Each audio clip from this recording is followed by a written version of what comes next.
notre rôle et notre place dans ces processus. L'exportation de matières premières, dont dépend en grande partie nos pays, est une source fragile de recettes, mais la transition énergétique nous offre l'occasion de nous placer dans la chaîne de valeur et ne pas assister à un spectacle passif. Nos pays étant producteurs de minerais qui entrent en ligne de compte de cette transition énergétique, nous devons saisir de cette opportunité pour nous effrayer une place au soleil en offrant des services au-delà d'une simple exportation de minerais à l'état brut. Comment nous participons à cette transition énergétique dans la zone? Quelles sont les initiatives dans la zone qui méritent d'être soutenues? Quels sont les acteurs qui peuvent être mis en synergie avec d'autres? Voilà, mesdames et messieurs, mesdemoiselles et messieurs, les quelques préoccupations qui peuvent nous conduire à obtenir une feuille de route réaliste avec des actions concrètes et réalisables à l'issue de cette conférence.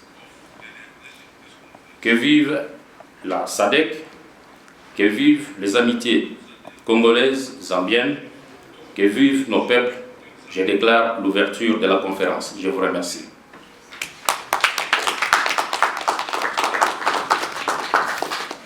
We'll go to our first presentation with Dr. Lemba Nyirenda from the Department of Engineering, professor at Yunza, University of Zambia. Avec le professeur Lemba Nyirenda de l'Université des Zambie, dans le département de l'ingénierie. Merci beaucoup. One of the interesting things about this whole project,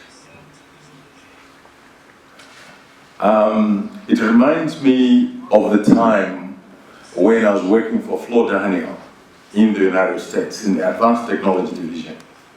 There was a project there. If President Bush, the father, had won, I was among the team where we were working on a project for living and working on the moon to be able to produce electronic components and all that.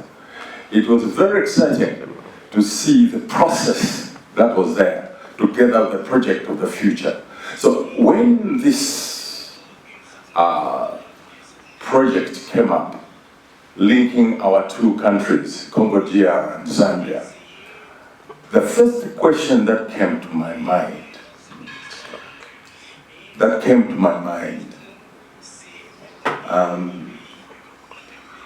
was,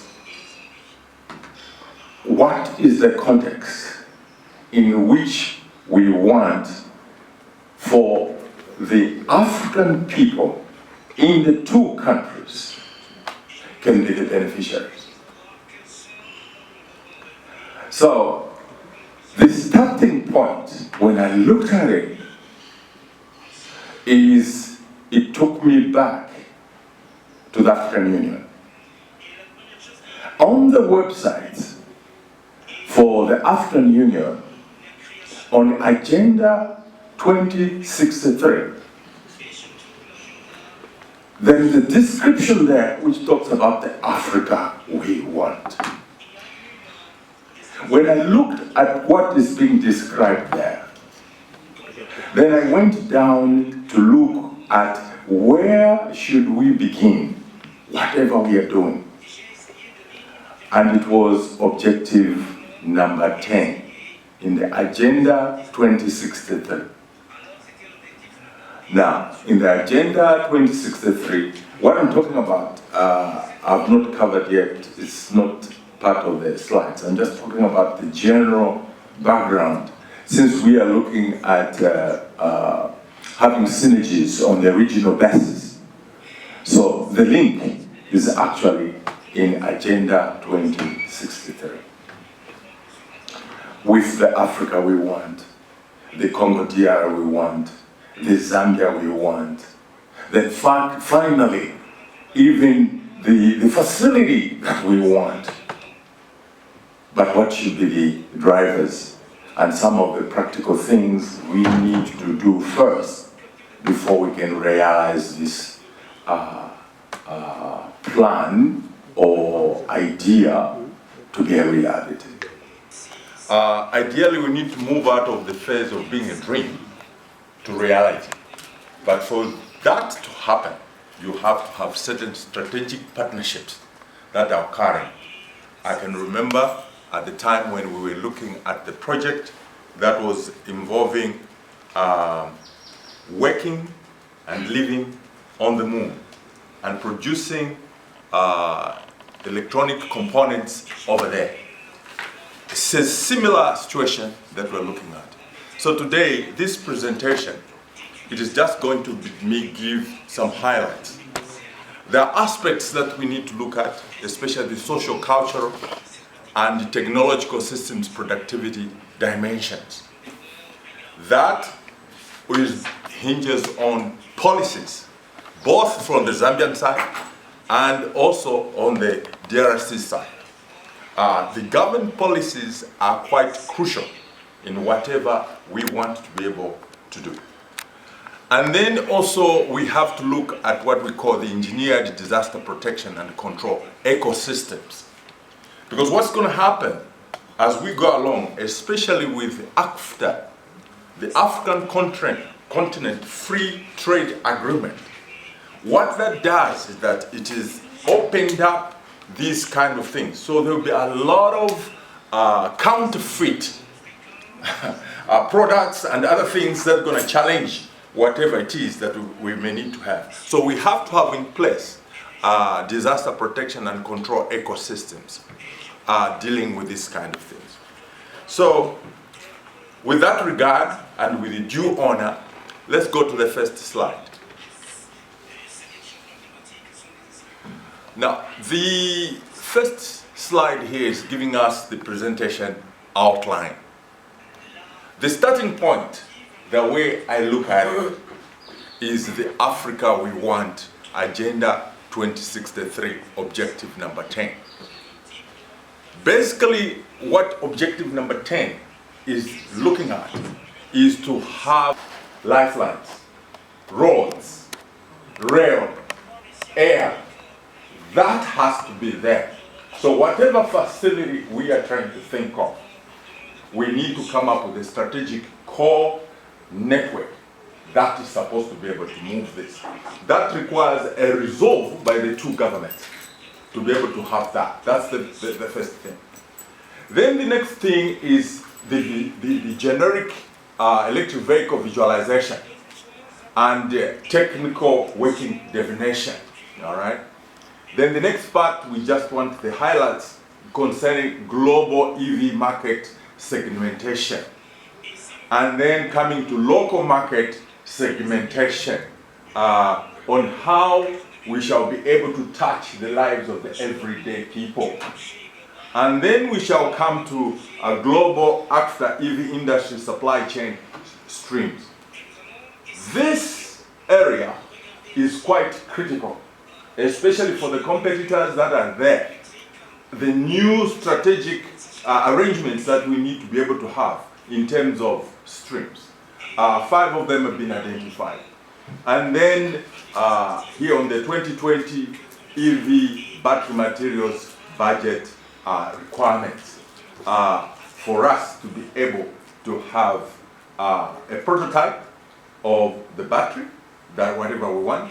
But in my view, we should think bigger than the electrical vehicle, because batteries in themselves, especially in the PV systems, we are short of electricity in many different places. So when we are thinking of the battery, it is not just the electric battery for electric vehicle battery, but we should think of a bigger thinking, in my view, to be able to touch the lives of many people.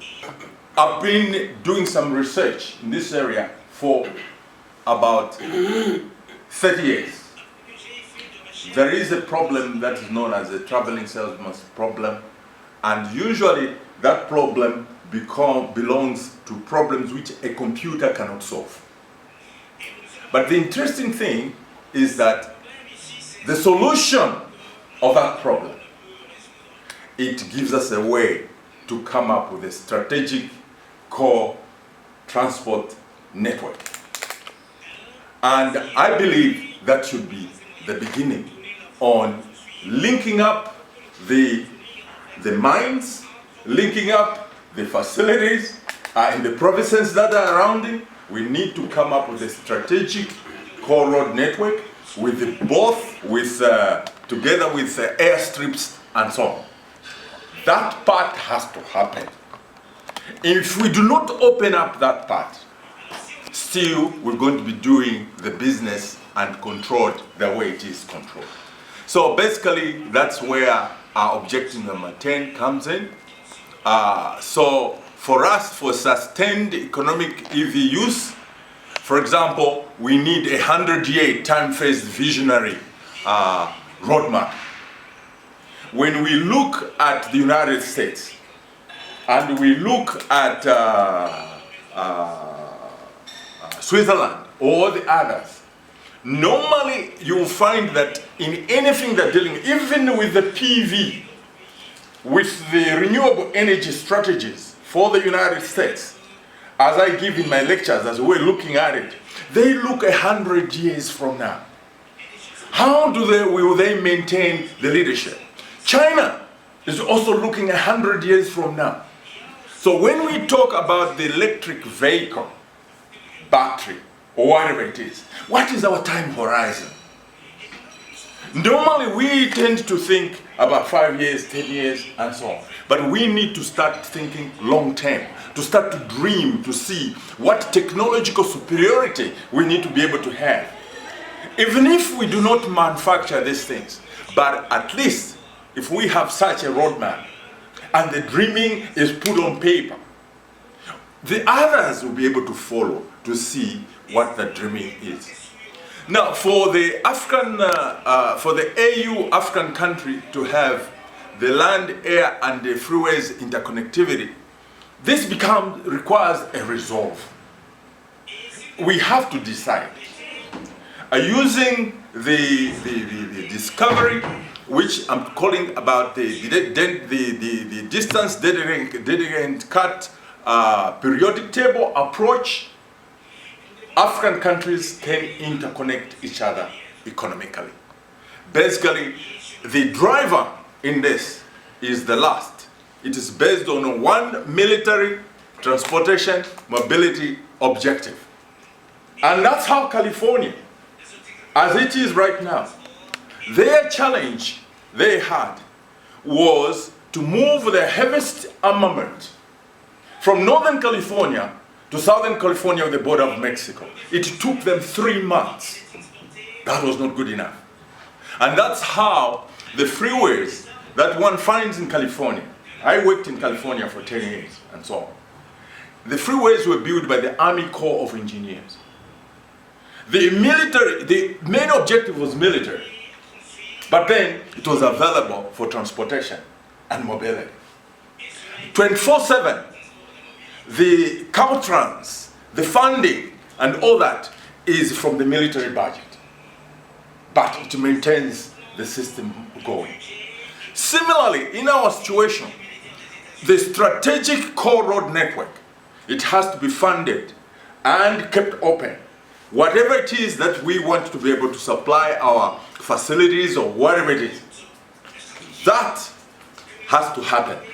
If it doesn't happen, the logistics or whatever we're thinking of won't happen. So we need to think the strategic core network that involves land, air, and water, and so on. Next slide, please. Now, when we look at the electric vehicle, basically this diagram is from a presentation that was made at the Energy Regulation Board network. Basically, what it is to bring our populations to be on the same table. What are we talking about? we're talking about an electric vehicle. We are saying that we want to be able to be manufacturing the electric vehicle battery.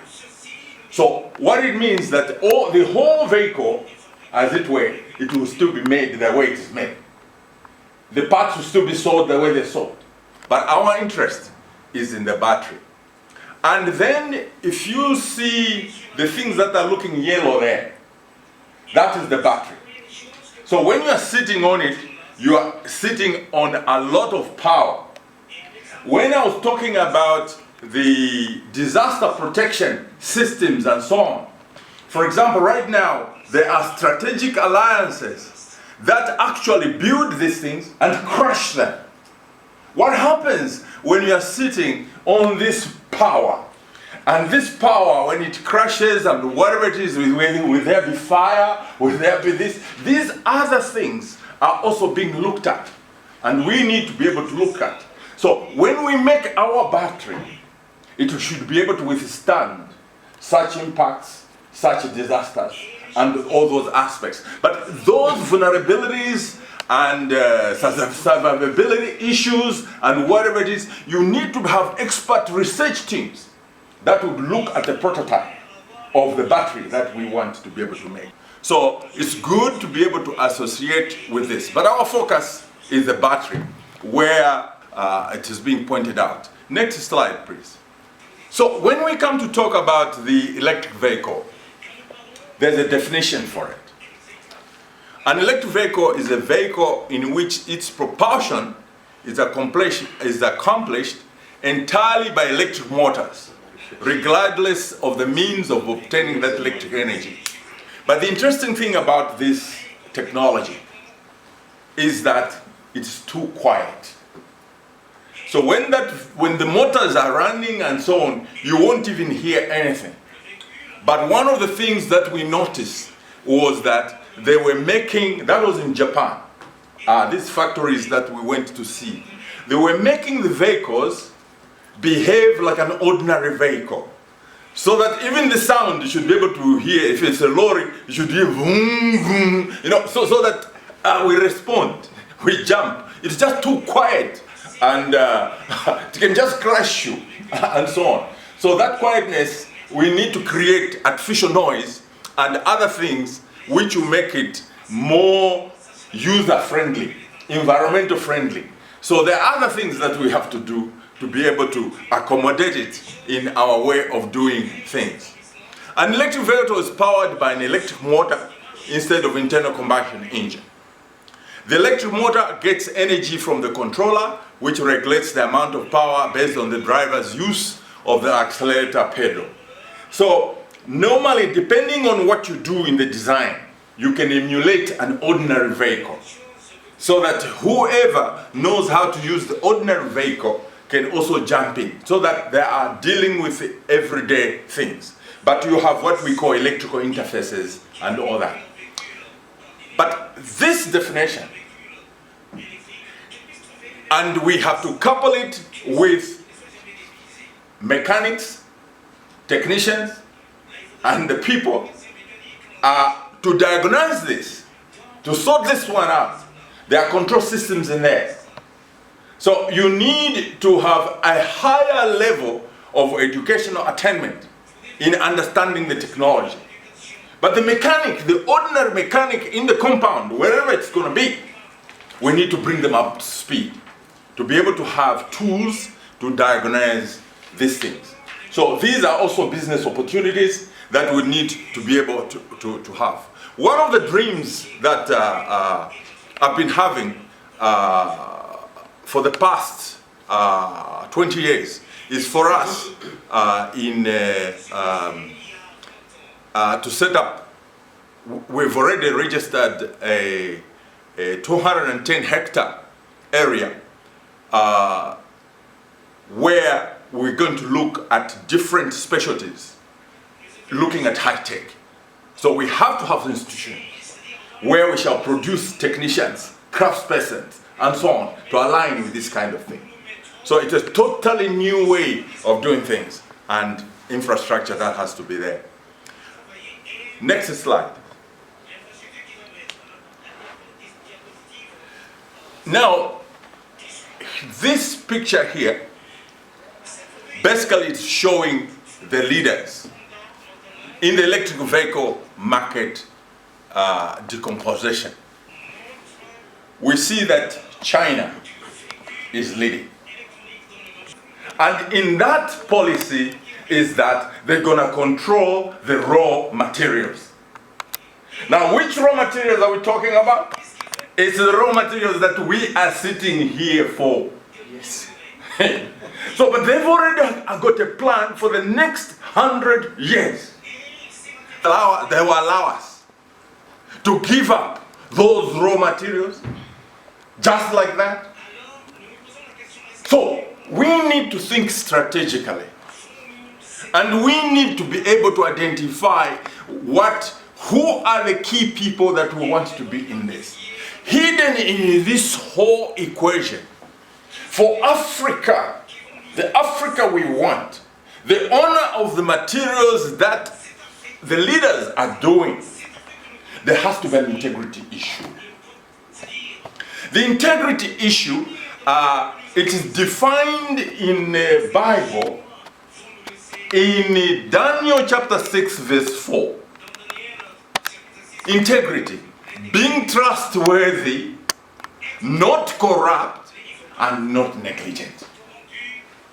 Because I remember in Florida, when we were working on hydrocracker units, the refineries and whatever it is, the Arabs would entrust us with a whole checkbook and would design a whole refinery, even keep some change.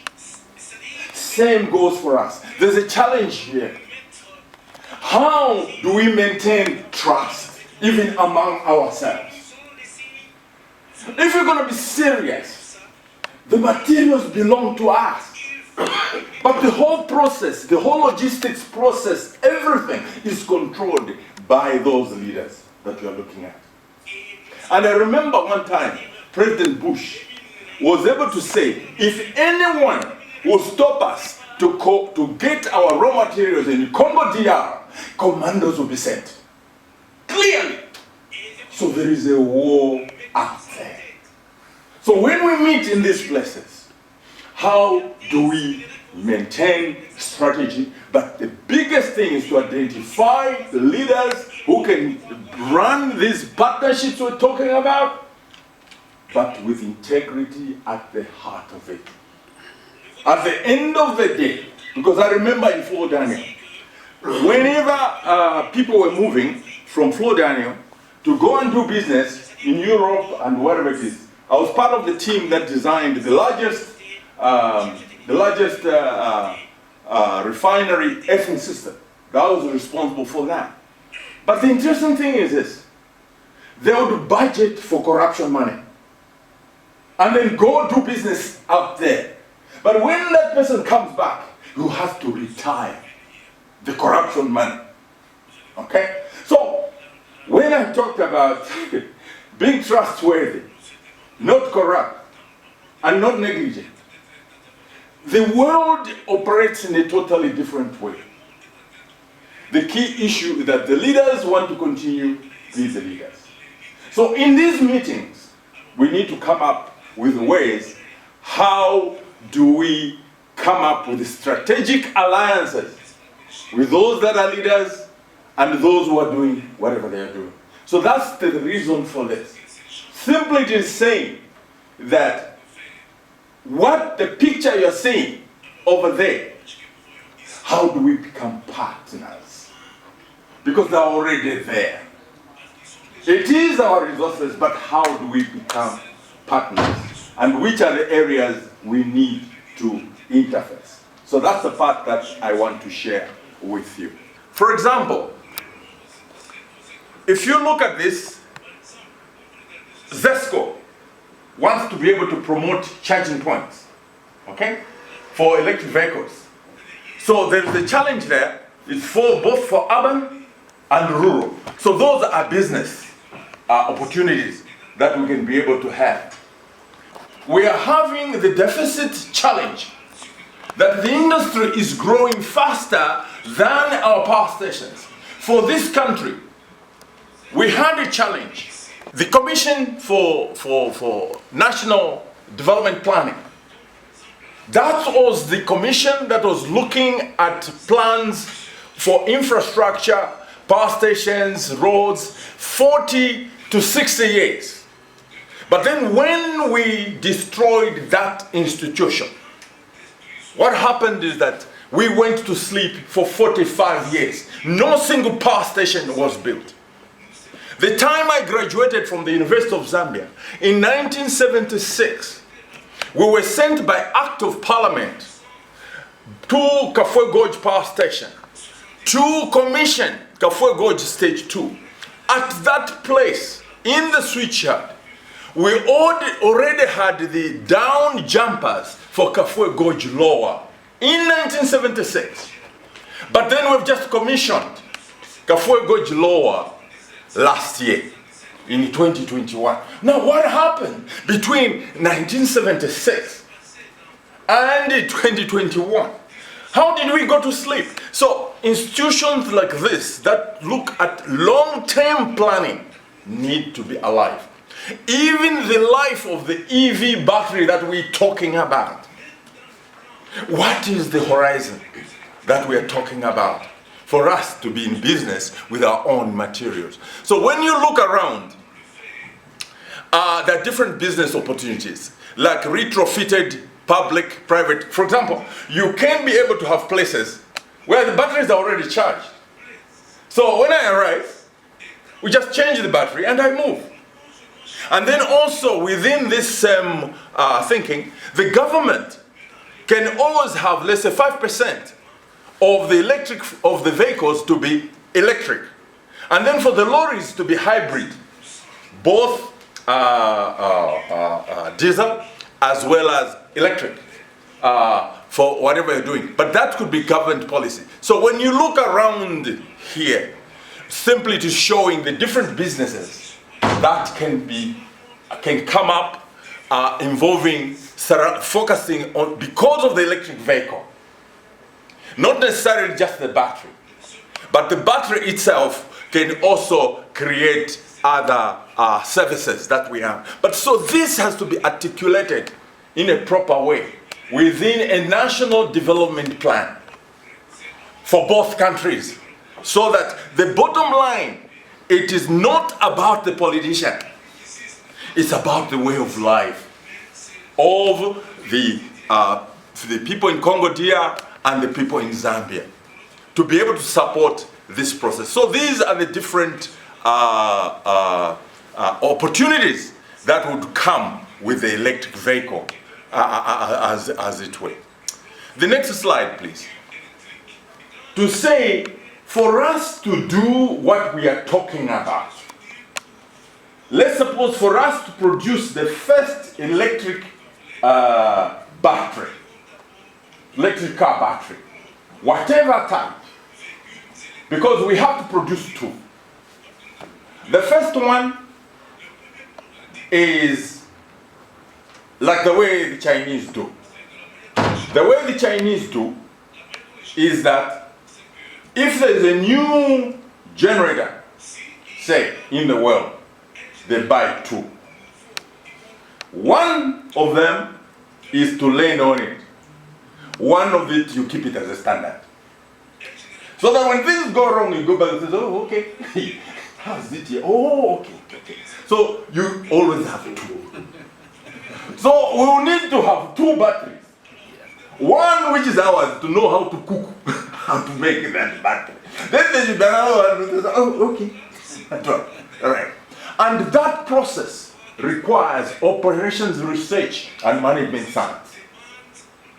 Operations research and management science is the science of doing better. We would need to befriend them and understand this and that and whatever it is. So the first thing that we have to look at is the different partnership streams that have to be there. When I looked at this, first of all, look at the electric vehicle as an ordinary vehicle. These two on how the wheels work together, on when you are decelerating, the battery is being charged, and so on, when you're moving, and all those control systems. The mathematics that is there and whatever it is, we need to be sharp. Ourselves, both at PhD, masters, first degree, and coming downwards to the technologists. There is no two ways about it. We have to be good in mathematics and science and technology. So we need to really jack ourselves up in this particular area. Now, engineered value addition. When we look at the power battery systems in terms of manufacturing supply chain streams, this area was also very interesting. For example, for example, India. India, they would actually go in partnership with bands. So you have to go in partnership with those that are already doing things. But now, remember the integrity thing that I was talking about? But whereas they enter as partners in terms of exchanging the knowledge and whatever it is. So if we get in from the ignorance point of view to try to partner, the next thing will be bribing our way through doing whatever it is and not exchanging the knowledge things. So we need to be very sharp. And also we need to have those people who check each other in case we have a temptation in doing this kind of thing. But this part here, the engineered value addition on the competitors, because they're also competing with themselves. And some processes are declared secret. So only when they believe that you are a trusted partner that they share. And it is all over and it's very sophisticated.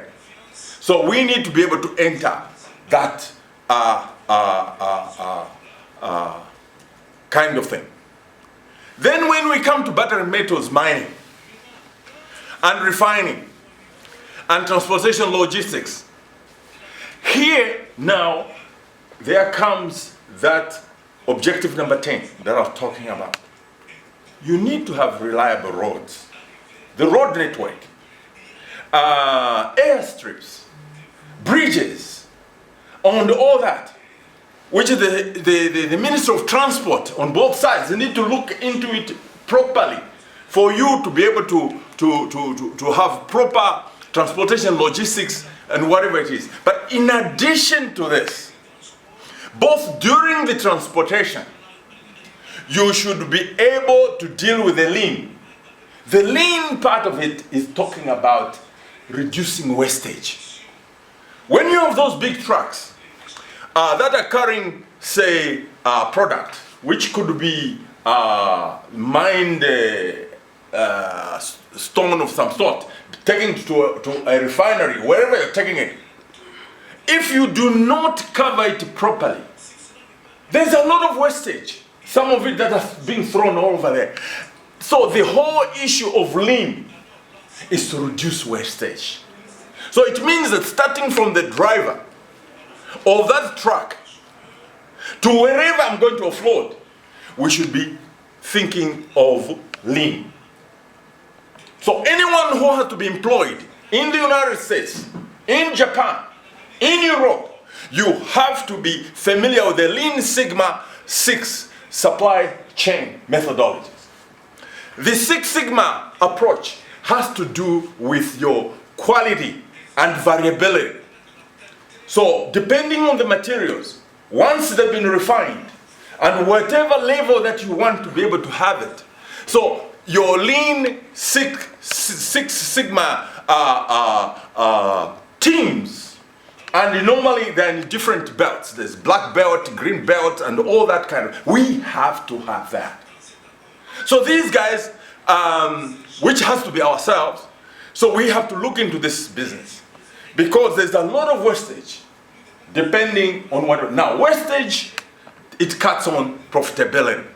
So we need to be able to come up with systems, handling systems, processing systems, that obey Lean Six Sigma.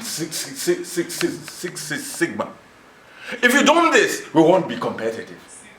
Not only that, they won't even listen, whoever you work with. For example, here in Zambia, we just had stadiums being built by China. The interesting thing about the Chinese, they work 24/7. But the work culture of the Zambian is that he wants his weekend.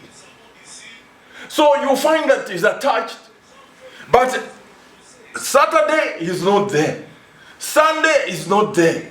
But they are working 24 hours for them, for us. So our work culture is messed up. The American works for his dollar. The German works for his mark. The French work for their franc. But when I cannot talk. Does the Zambian work for his kwacha? The answer is no.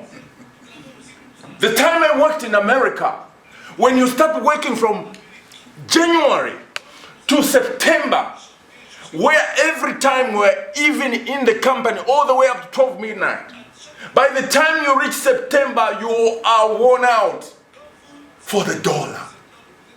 But here, we are as fresh as we were in January. So our work culture, there are a lot of things we have to talk about here. We have to think differently. Even in the partnership, you find that in the partnership, like I noticed on our advanced systems in ZESCO that China brought, what they did is this: the Zambians were not allowed to actually work on the most advanced part of the systems. It was only the Chinese. So when they go away, it's a black box. But we had some sharp ones who would also break in and this and that. So it is not going to be easy for us to make even that electric battery. So we need to make one, cook it in whatever way, some will blow up, this, that, until we perfect one. Now finally, is the special fit for purpose project management processes. Right now I am taking a course where there's about 60 master's students that are looking at in the project management process. And then one of the interesting things that we're looking at is even the one-page project manager and all these kind of things. And when I was the lead engineer in Florida, in Alaska, for different things and so on, when you are in this process, but that integrated thing that I'm talking about, because in Valdez we had the most unsafe electrical distribution system. This is where the pipeline from Prudhoe Bay ends to load ships in Valdez. But there was a very interesting thing that happened one day. I just received a phone call to say that there's a gentleman that's coming to see you. Then he comes in and says, "Hey, Dr. Dave, can you jive?" I said, "About what?" "Sign that everything is fine. That whatever we're talking about, we're spending too much money. We were spending about $2 million every 3 months. So the petroleum companies didn't like that. So they approached me and says, "We're going to give you $1 million. I said, "No." Now, when I talk to my students, says, "You guys," says, "you refused $1 million. In this electric car thing, we're not talking $1 million. You're going to be talking millions just flowing everywhere. But the question is, do we want the million to flow or do we want the batteries to flow?" That requires a special breed. I'm going to be 72 years this coming December. The question is, do I have enough young people that's going to carry this dream without being compromised? So all these networks that we're talking about, it's a lot of dollars they're going to be flowing. But we should not lose the focus. We want our people to be able to enjoy the resources that we have. It is from this conference, it's from thinking from here that we have to safeguard and have these things. So very quickly, as I close up now, the next slide, please. This diagram is an interesting diagram. What it is that it is showing the different things that go into an electric battery. That is very interesting because this is like a recipe. It is telling you that you need 10 kg of this, that. So there has to be research. So that recipe that you are looking, at, and so on, we need to come up and perfect it. But we need somebody also to guide us. What type of pot do you need to have to cook these things in it? Next, please. Now, so when you look at the electric supply chain projects, socio-cultural dimensions, okay, what are these? Simply sitting in a conference like this, you need to be able to headhunting. You have to headhunt within the two countries who are going to be part of the leadership. Who are the problem solvers? The teamwork. And who are the negotiators? Who understand to be able to negotiate? Because when you negotiate, you have to know what the bargaining zone is. And the different types of negotiations that are supposed to be there. You should be able to know what your resistance point to walk away from the deal. Your goal price or your goal that you want to have. And also your initial offer. All those kind of things. You need to be able to be very good in this kind of things. Then comes the politics. There are two kinds of politics. There's politics that want to develop the ordinary people. Then there's politics that is always politics, but it is pleasing to those who control the material. So how do we change this to make it simple? It sounds very easy to talk about having a conference and then we'll have these partnerships and whatever. Because I saw some of the safeguards that were put in Florida for them to do whatever it is. There was one thing that was very interesting. When you are in a meeting, you come, you've been called to a meeting by a supervisor. There was on the wall 10 points. It says if you can be able to be more productive and any 5 of these for the company elsewhere, you can leave. So we can leave the boss talking by himself because I'll be progressing the company elsewhere. But we can't do things like that here. We can't leave the minister alone talking over there again. And then also the way we talk. One of the things in the meetings when we were brainstorming, somebody said, Dr. Davy, that's what they used to call me. Dr. Davy, that's a stupid idea. Here, if you say Dr. Davy, that's a stupid idea. Because what has come out of the mouth of Dr. Davy is riding on it. So it appears that Dr. Davy is stupid. No, it was the idea that was stupid. But if you say that here, you're fired. Right there and then. So we really need to change the customer expectations and all these kind of things. So the question is, honorable ministers, when you speak, do you ride on your ideas? Please, we are begging you now. Don't ride on your ideas. We want to brainstorm and move forward and work for our two countries. Next, please. Now, this part here, this part is quite crucial. This has to do with simple, that is specific, important, measurable value propositions.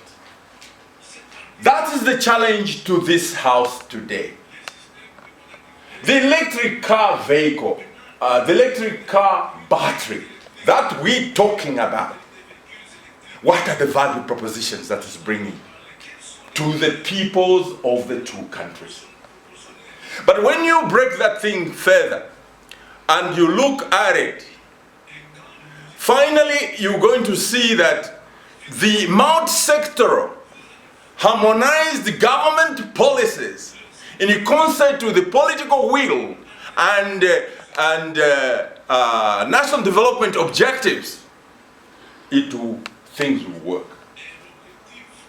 For example,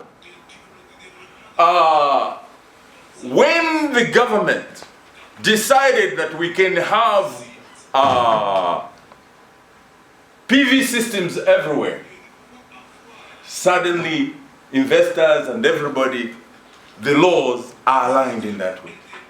When the government says we can't have batteries anywhere else, this and this, like that. So the trigger is harmonized government policies.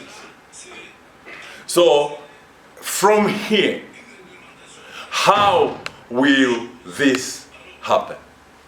So you can see there's standards and procedures, there's all those kind of things. So from this meeting, what are the value propositions that are anchored in government policies for us to one day have a facility with proper strategic alliances and to produce our first commercial electric battery?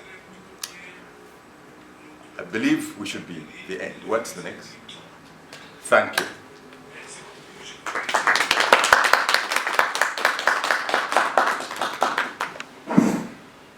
For the beautiful presentation. I believe we're taking notes and we have a lot of questions here to ask Doctor. Okay, so to give him a chance to breathe at least for a second, we'll be taking notes of your questions.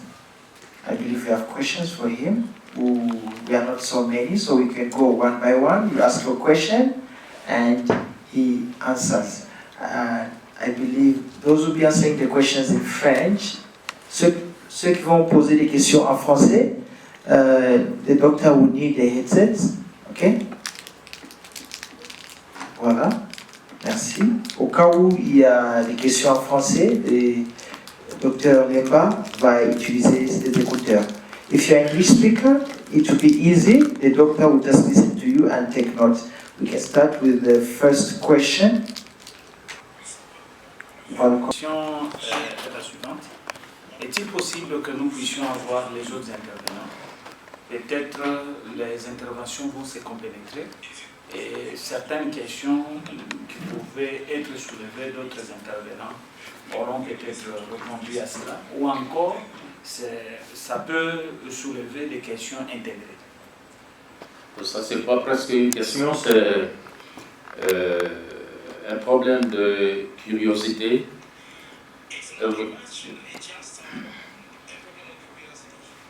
C'est de savoir à quel niveau nous sommes, parce que je l'ai dit dans mon discours,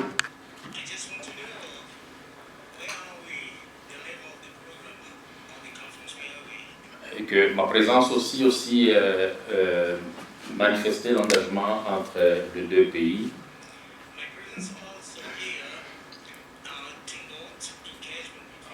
À ce qui concerne le processus ici,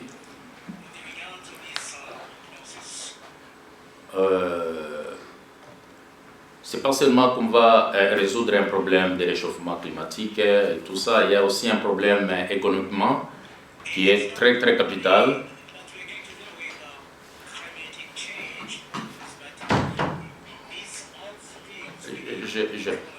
J'ai apprécié le débat du docteur.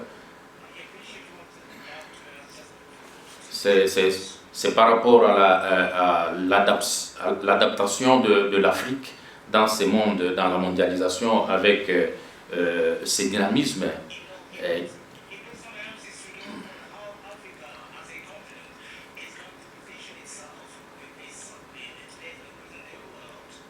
Pas seulement nous sommes en possession de matières recherché pour cette technologie, mais je voulais savoir aussi par rapport à la matière grise, c'est-à-dire la technologie, par rapport aux deux pays, si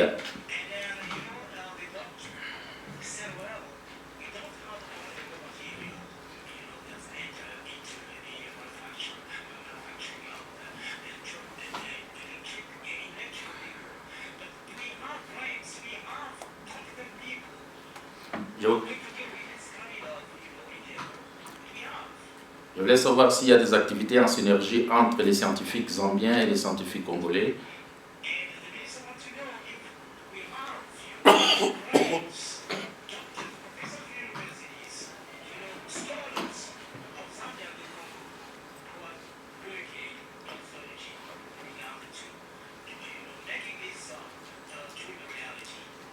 Je viens de participer la première fois, mais il y a une première conférence qui a précédé celle-ci.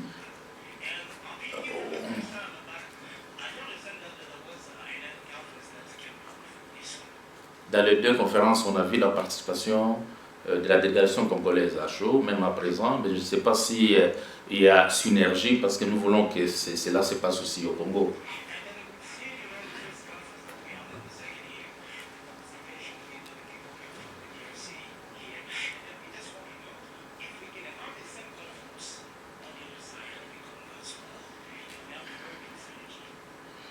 Ah voilà, c'est peut-être une façon, ce n'est pas une façon de retourner la machine en arrière, mais la curiosité c'est que je veux savoir à quel niveau on est, parce que quand on doit démarrer, je suis impressionné par les degrés de débat, si ça peut aussi se faire de l'autre côté. C'est un peu ça.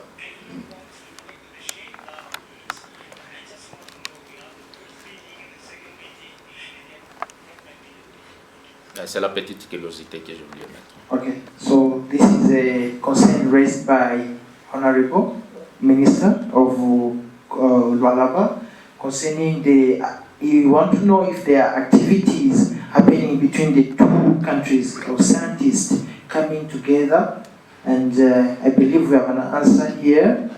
I will call Mr. Mwabe to give us a briefing concerning the same question. Thank you.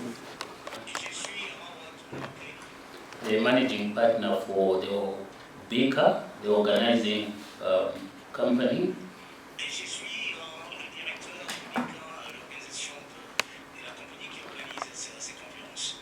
So answering the Honorable Minister's questions, now, number one,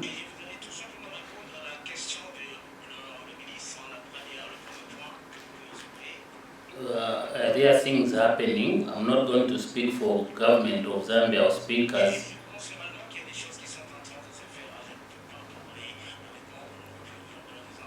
I'll speak as a private company. We have done a number of research. We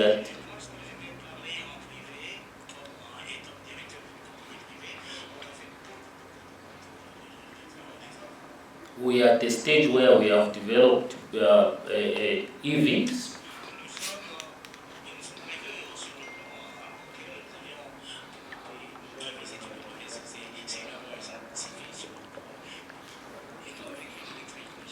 Which right now we are working on how we can combine both electric and solar.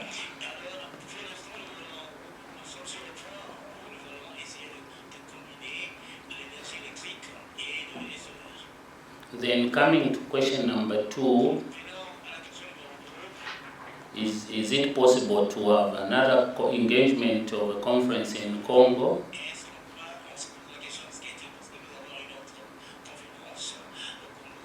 That is very possible, sir. But you being the owner of the country, we'll leave it up to you to tell us when.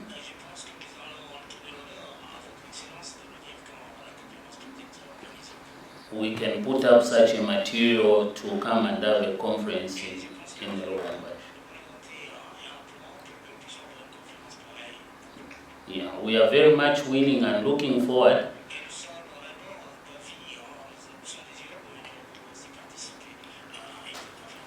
how we can help the two presidents who came up with this EV initiative to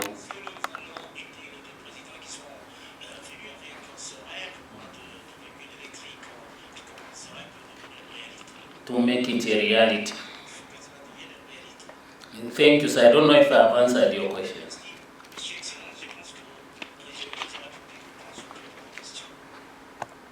Merci beaucoup, professeur Flore Guizère, directeur général de l'Histopoésie. Ce n'est pas vraiment une question, je voudrais d'abord remercier le professeur pour son exposé. Je comprends la pertinence de son exposé. Je comprends la pertinence de son exposé et je pense que c'est une interpellation pour nous tous. Dans ce sens qu'il faudra faire en sorte que notre jeunesse prenne conscience des enjeux mondiaux et planétaires. C'est très important pour l'Afrique et c'est aussi important pour nos deux pays qui recèlent les ressources naturelles nécessaires à la fabrication des véhicules électriques. Ça, c'est très important parce que nous n'allons pas continuer à être des spectateurs. Je vais personnellement vous donner une anecdote. J'ai eu la chance de rencontrer quelques membres de Glencore il y a 3 ans. Ils étaient à mon bureau accompagnés de quelques responsables de KCC, qui est une entreprise minière de Colosie.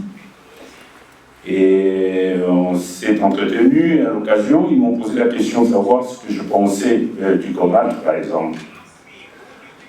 Je leur ai dit clairement que cette fois-ci, nous ne voudrions pas être des spectateurs, nous voudrions être des partenaires et nous aimerions, dans la mesure du possible, que les batteries soient fabriquées ici à Colosie. Et j'ai pu comprendre que cette réponse avait gêné les responsables de KCC et il n'y a pas eu de commentaires. La conversation s'est terminée par là et on est vite passé à autre chose. Alors j'ai compris que nous, Africains, nous avons tendance à ne pas percevoir, à ne pas préparer, parce que le professeur a parlé de planning. C'est très important, il faut un plan de développement. Sinon, demain, on va encore nous reprocher le fait que nous soyons en retard par rapport à telle ou telle autre technologie, comme on nous a reproché au sujet de l'informatique, par exemple. On nous a dit à un moment donné que nous étions en retard par rapport à l'informatique. Donc faisons attention à ce genre de choses. Alors ici, j'aimerais dire une chose très importante, c'est au niveau de la formation. Nous accusons un retard. Moi, je suis de la formation technique de base, technicien A2, avant de faire des études universitaires. Mais je suis choqué quand je reçois les étudiants qui arrivent, qui quittent nos écoles secondaires, d'apprendre qu'ils utilisent les mêmes livres que j'ai utilisés il y a plus de 30 ans.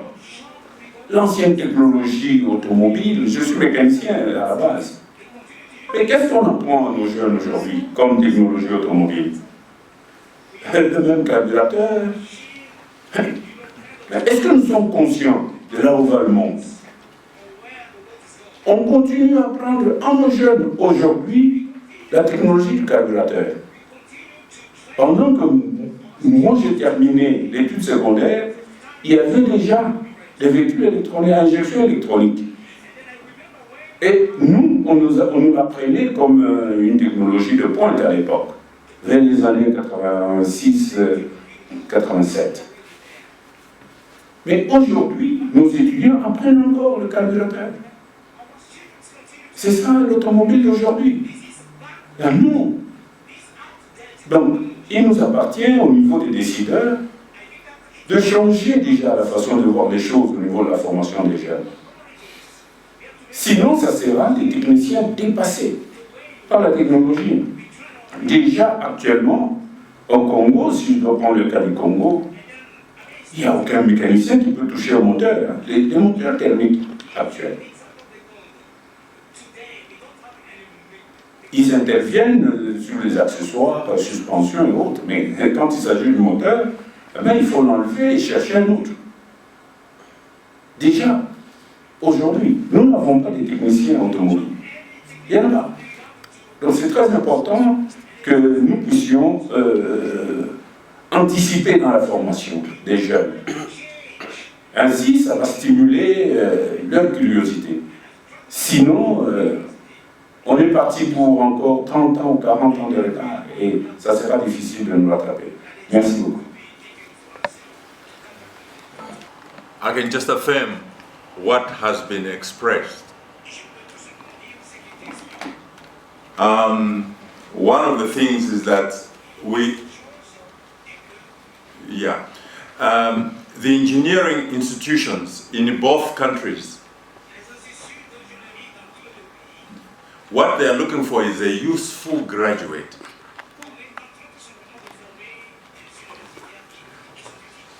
So, what we mean by a useful graduate? For example, in my class, in the electric power systems 2, so what it is that there are certain learning objectives.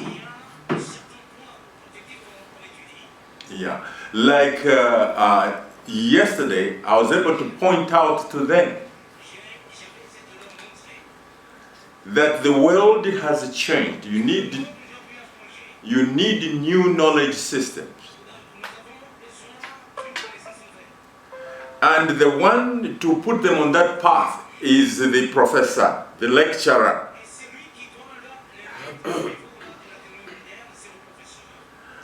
In the curriculum, there should always be 20% of new things every year.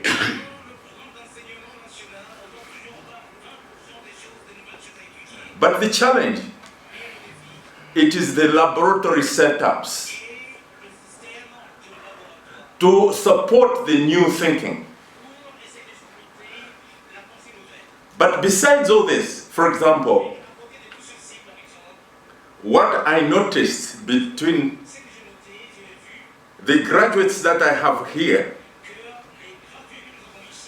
and the student graduates that I was able to lead at the University of California, Irvine,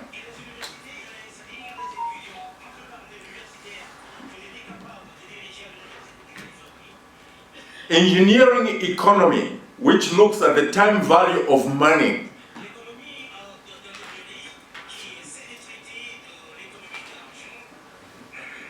when you have a system, just like the way we are talking about this system, first of all, you have to look at the reliability indices. Then from those reliability indices, then you have to look at the engineering efficiency group. And then from the engineering efficiency, you have to look at the life, you have to look now at the economic efficiency. Now, the economic efficiency requires that our graduate should be able to analyze a technological system from that level, but most of them are ignorant. Because in what we are talking about, you need an economic advisor. But the background of the technology and all those kind of things, you find that the students, they're only shown PowerPoint presentations. My approach is totally different. Whoever is in the first degree, when they graduate and they go to Katanga province or whatever, the people will take them that they are at master's degree level. So what do? I bring in supporting textbooks, supporting sources which they can refer to when they graduate. So the point you have raised of learning old archaic things is a challenge. We need to change our educational system. It should be fit for purpose. For example, when you are teaching somebody to grow tomatoes, they should be able to move from the classroom, see what you've talked about in growing tomatoes, and they should go put up a garden and start to grow the tomatoes. So, for example, now there's a standard, the IEC standard 61850. That standard, it transforms an ordinary object like this to become an intelligent electronic device. So we have to bring our mindset through this whole new direction of doing things. And all the different standards that are there right now. So, but that requires the political will. And to recapitalize our trade schools, recapitalize our universities for supporting what we're talking about. So I do support and agree, sir, for what you have said. Thank you. Yes, sir. Good afternoon, everybody. My name is Dr. Christopher Chileshe. I am the Manager for Training and Development for Mopani Copper Mines.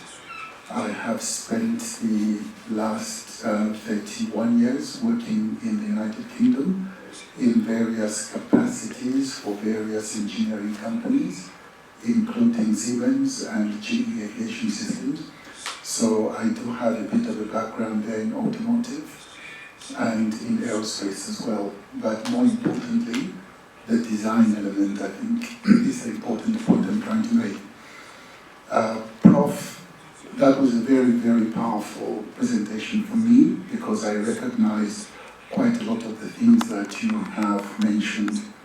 I do happen to be a Six Sigma Green Belt, so I absolutely understand where you're coming from in terms of lean and how we address waste, especially in engineering. I was at the first session that we had in September, and we compiled quite a detailed report of recommendations, which we have transcribed into a PowerPoint, and hopefully that is something we will be able to share with this delegation this time round, so we are all up to speed about what was spoken about then and where we are now. I wanted to make the comment that, Prof, you're probably the closest person that came to actually defining an entry point into the EV supply chain, because that came up as a question when we met last time round. Where as a continent, where as these two countries, do we look at the whole value chain and determine where we start? Do we start at the battery? Do we start at the minerals? Do we start a little bit later on? I think that's quite important, and especially in the context of the skills that we have spoken about today. I belabored the point of my having worked in an engineering design environment because I know what skills I learned from there, and I don't see them in the graduates that I interact with here in Zambia. I only came back to Zambia in the month of May, so still a bit of an outsider, but I think it's actually an important perspective because it brings reality to this problem we are talking about. The engineering tools that we use to put this product together, I have not seen in use. And I am currently managing the training center for Mopani Copper Mines, and we're still teaching our students to use T-squares and drawings to make our technical drawings and things like that. And the last time that I saw anybody using a pencil and a T-square was when I worked for the mines back in the early 90s. So there's something wrong there, because in this time we should have moved on to CAD, just purely computer-aided design, keep abreast with the tools and so on and so forth. So this thing we are talking about, I think, is a whole-scale recalibration of our approach to industrialization, of our approach to education, of the value that we place on manufacturing as a sector, and of course on infrastructure, as Prof said. But Prof, if you could take it away, please, and just your thoughts, your personal thoughts on what an entry point could be into the EV supply chain. Thank you. Normally, there are very few people with such and experience. For example, I can be able to relate on what you're talking about. Yeah. For example, myself, the time when I finished my PhD, I was given the highest security clearance by the United States. It was not because they want me to learn something from them. It is because they wanted to learn from me the submodel algebra that I had developed, which is so powerful in doing everything that there had to be the highest security clearance for those who are going to learn from me.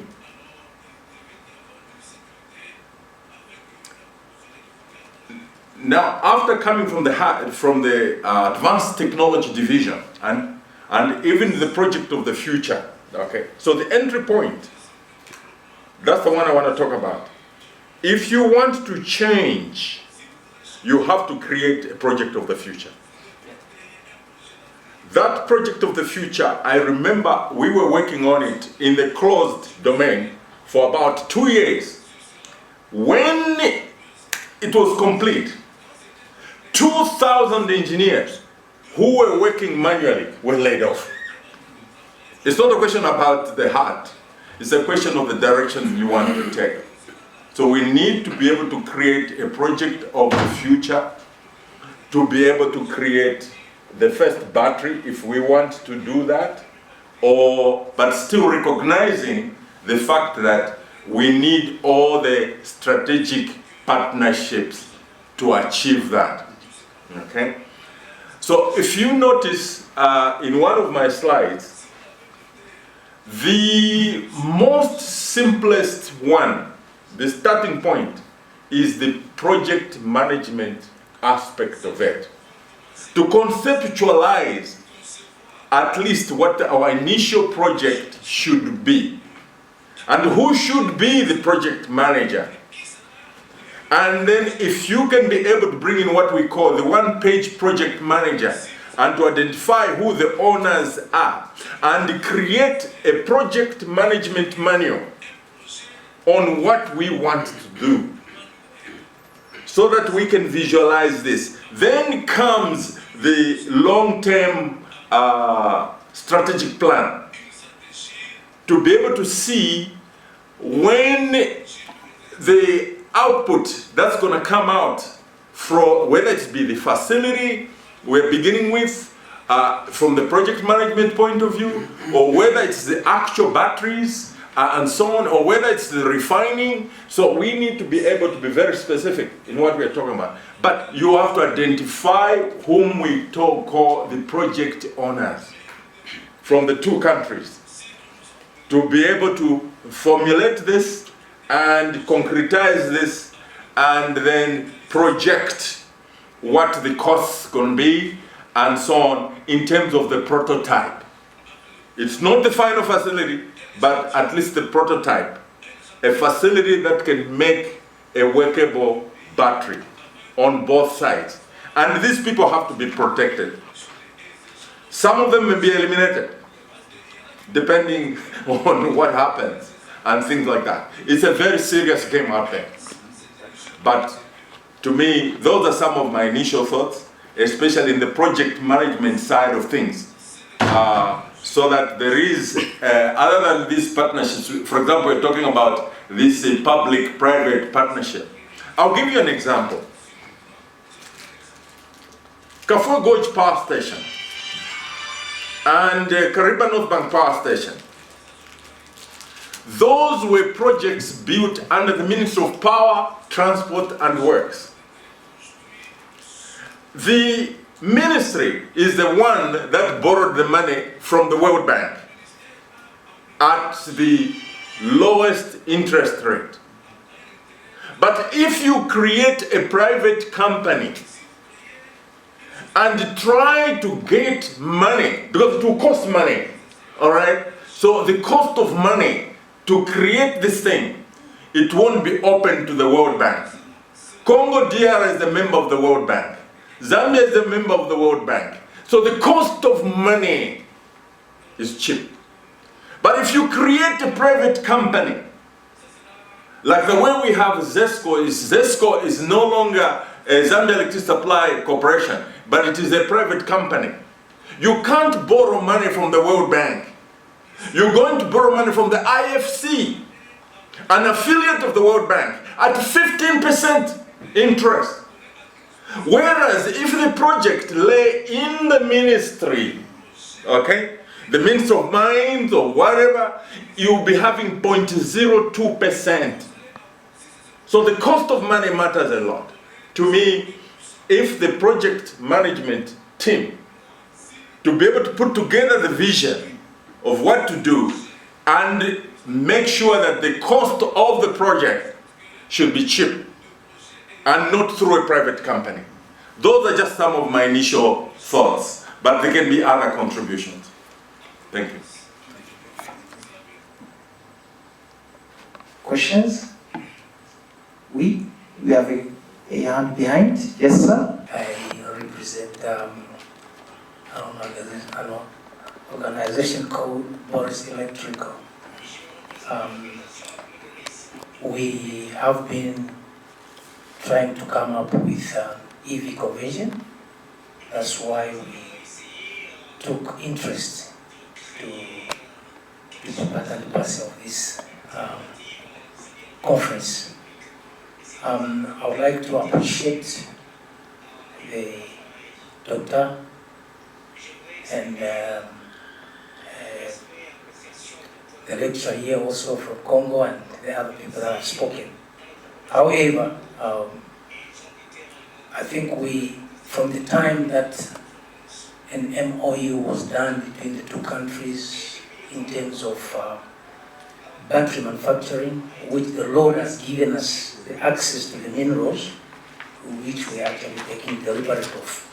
So I have seen that we are delaying a lot in terms of going back and forth at many times. Maybe it could be better because Zambia, I think at one time had a battery manufacturing in the Luapula province somewhere there.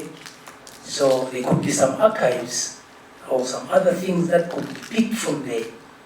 That indeed it's a dangerous industry, like we are saying, because other people are actually benefiting from what Africa has. So for them to see what Africa is would want to start benefiting from this, they might not like it. But having the people that have studied so much, who have learned so much, I think it's better that this thing should be quickly brought into action, unlike speaking all the time. Because today I can buy the motor, okay, like they said, we want to make a prototype, we buy the batteries, we buy the controllers, we buy whatever that we need to buy to convert the ICE engines into electric car. But the challenge is, do we need to buy the whole pack of batteries? How long will it take? And yet we have the minerals. So those are the challenges that we are facing in that industry. So I believe that maybe the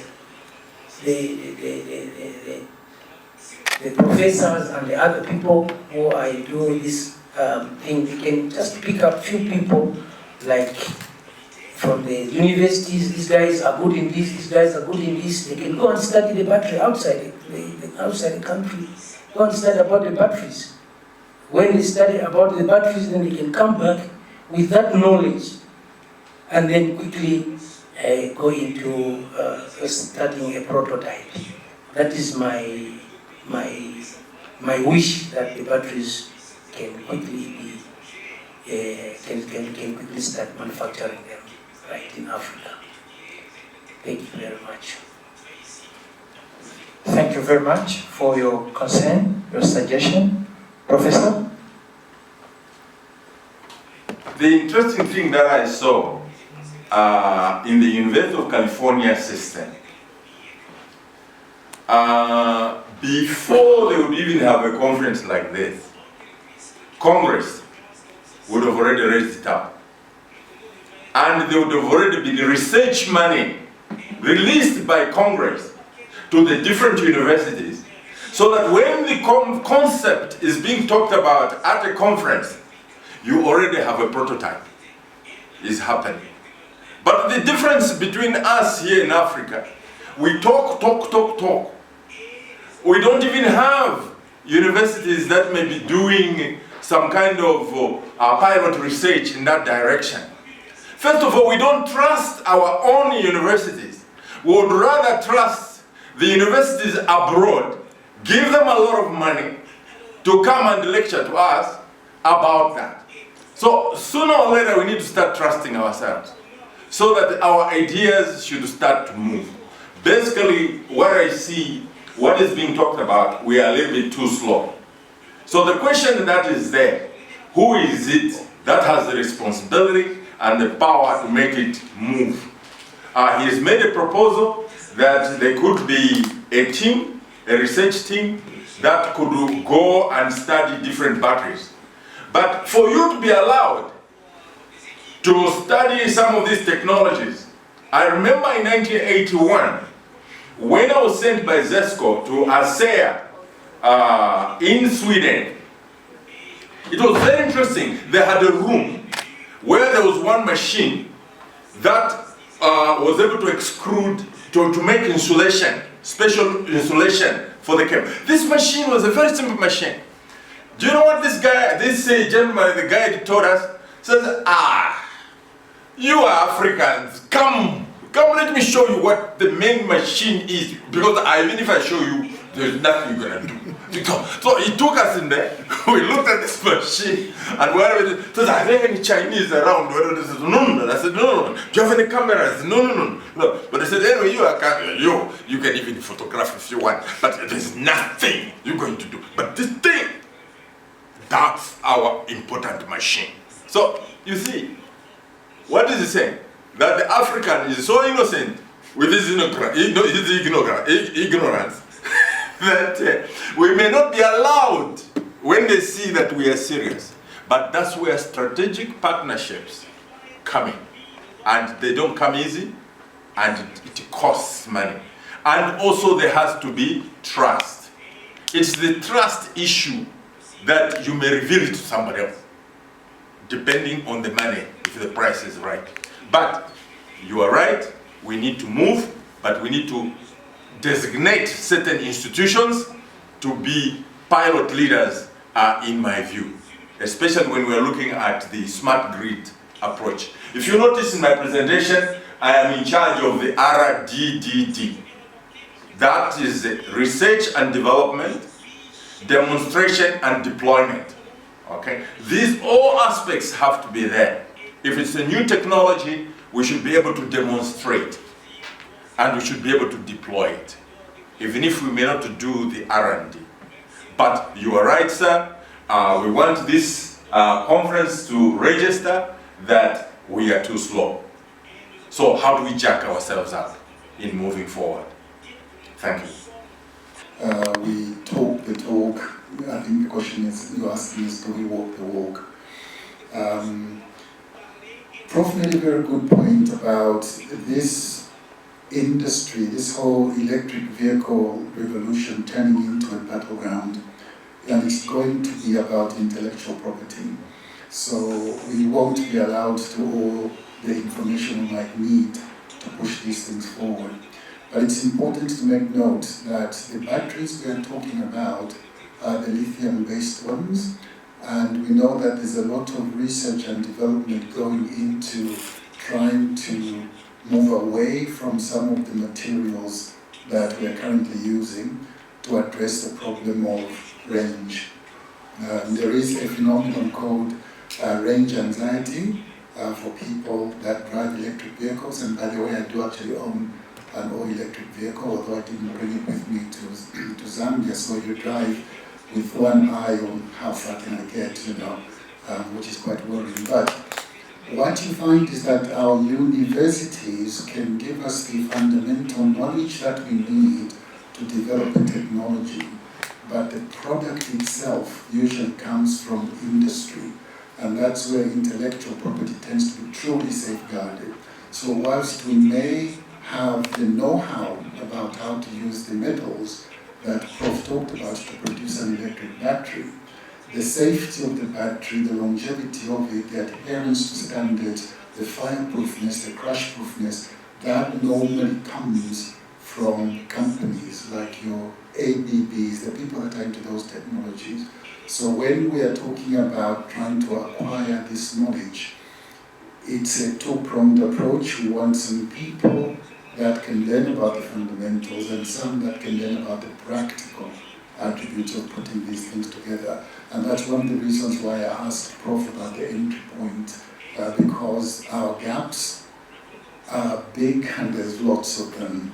It's the people, the technology, the know-how, but we do need the government policies to be the background, the foundation to everything we're doing. And that Prof made a good point about the money thing, which I didn't even think about, so they're very valid concerns. But I agree with Prof, we need to make a note of the fact that we do move very, very slowly, you know, and I'm not trying to criticize anybody here, but our meeting should have started at 8 today, kind of started nearly at 11, so just got to show you that there is a cultural thing also that needs to be addressed. Well, good reasons, good excuses, but still, you know, there's a cultural thing there that needs to be addressed. Thank you. Thank you. Yes. Merci beaucoup. Thank you very much. Yes. Je suis directeur général adjoint de d'Atcom Mali, qui gère le projet de lithium au Congo. En fait, à suivre l'exposé du docteur Dev, je crois que c'est ça son nom, j'ai vraiment apprécié l'exposé parce que en fait, c'est notre préoccupation avec mon collègue de tous les jours, ingénieur Serge. Je crois que peut-être il en parlera en passant quand il fera son exposé. J'ai noté, je ne sais pas si j'ai bien compris l'exposé, que je peux résumer en 3 points.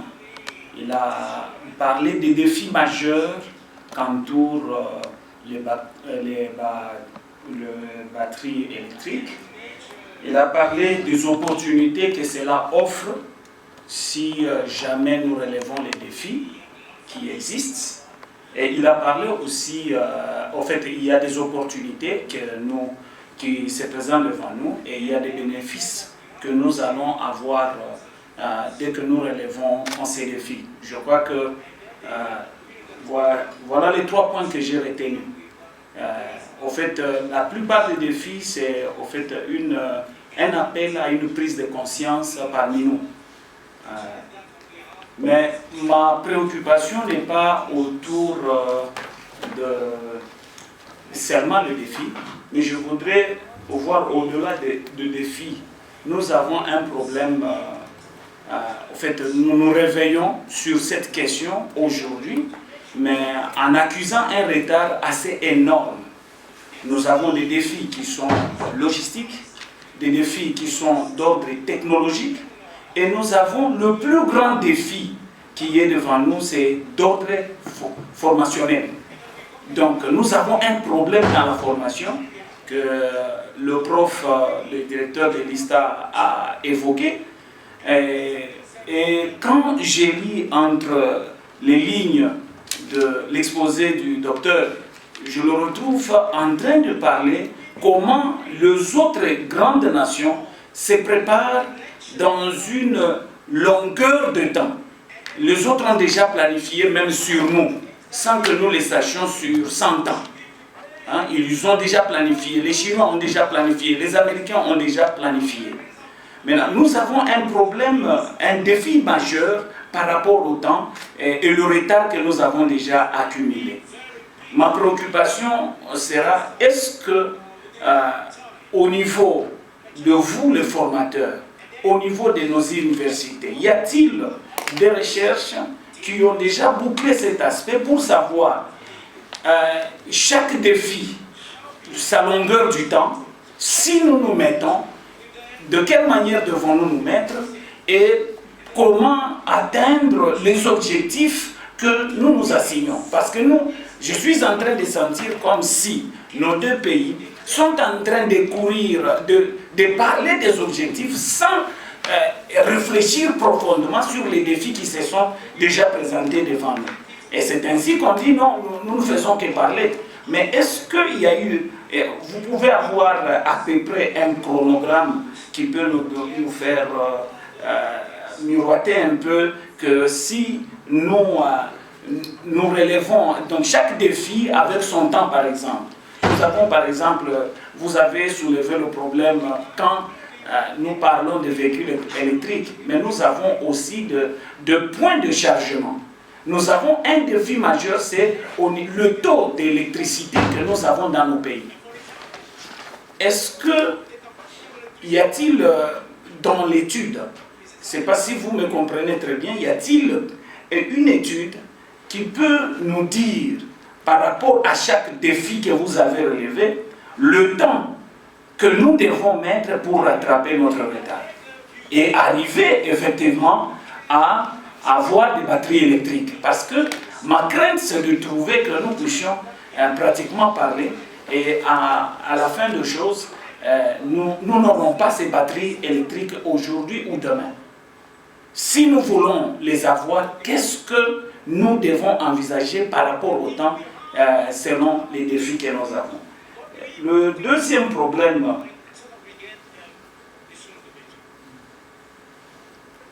vous avez soulevé un problème aussi de sécurité. Et là, je combine avec la propriété intellectuelle. Qui est celui-là? Parce que vous avez souligné ça en passant. En fait, nous trouvons des gens, nous voulons fabriquer des batteries. Mais il y a des gens que nous devons travailler avec eux. Devons-nous travailler pratiquement africain ou devons-nous nous référer à ceux qui ont déjà prospéré? Pensez-vous qu'ils auront la possibilité de nous donner le secret de leur technologie? Parce que le secret profond se retrouve sur les millimètres près, sur des petits éléments qu'ils ne partagent pas facilement. Et le docteur a souligné là-dessus en disant que pour qu'on puisse vous partager, il faudrait qu'il vous croie. Je crois que je ne sais pas si j'avais bien compris. Donc pour qu'il vous partage le secret, il faudrait qu'ils aient confiance en vous.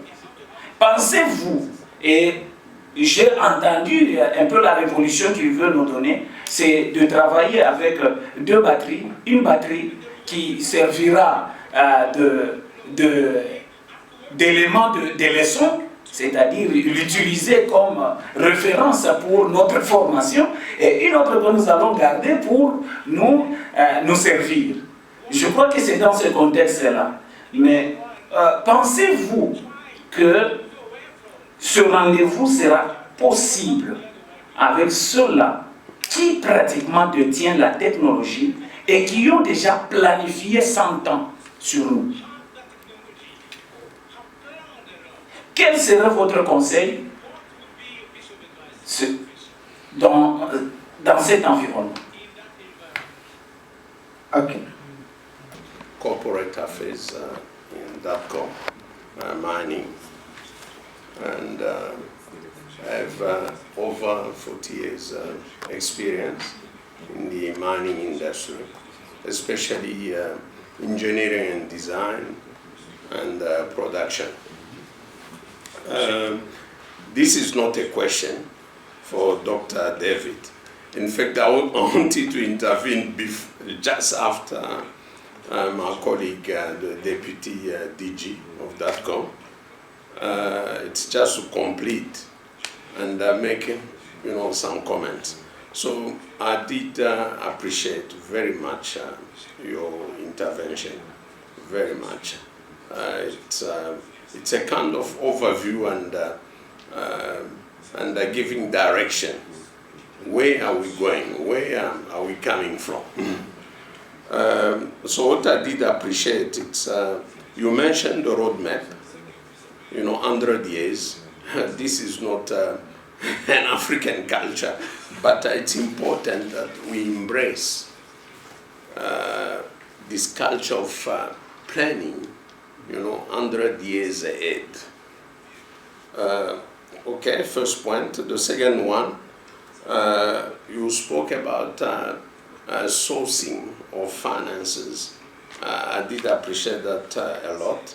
Talking about the World Bank, 0.3%, IFC 15%.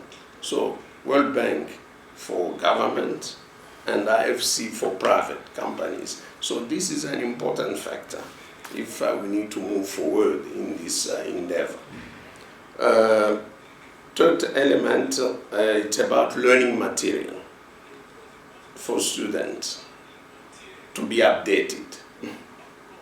Fully agree on that.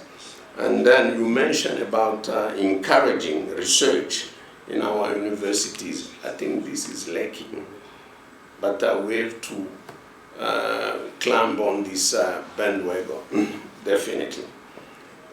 You spoke about reformulating battery components by a team made of both countries.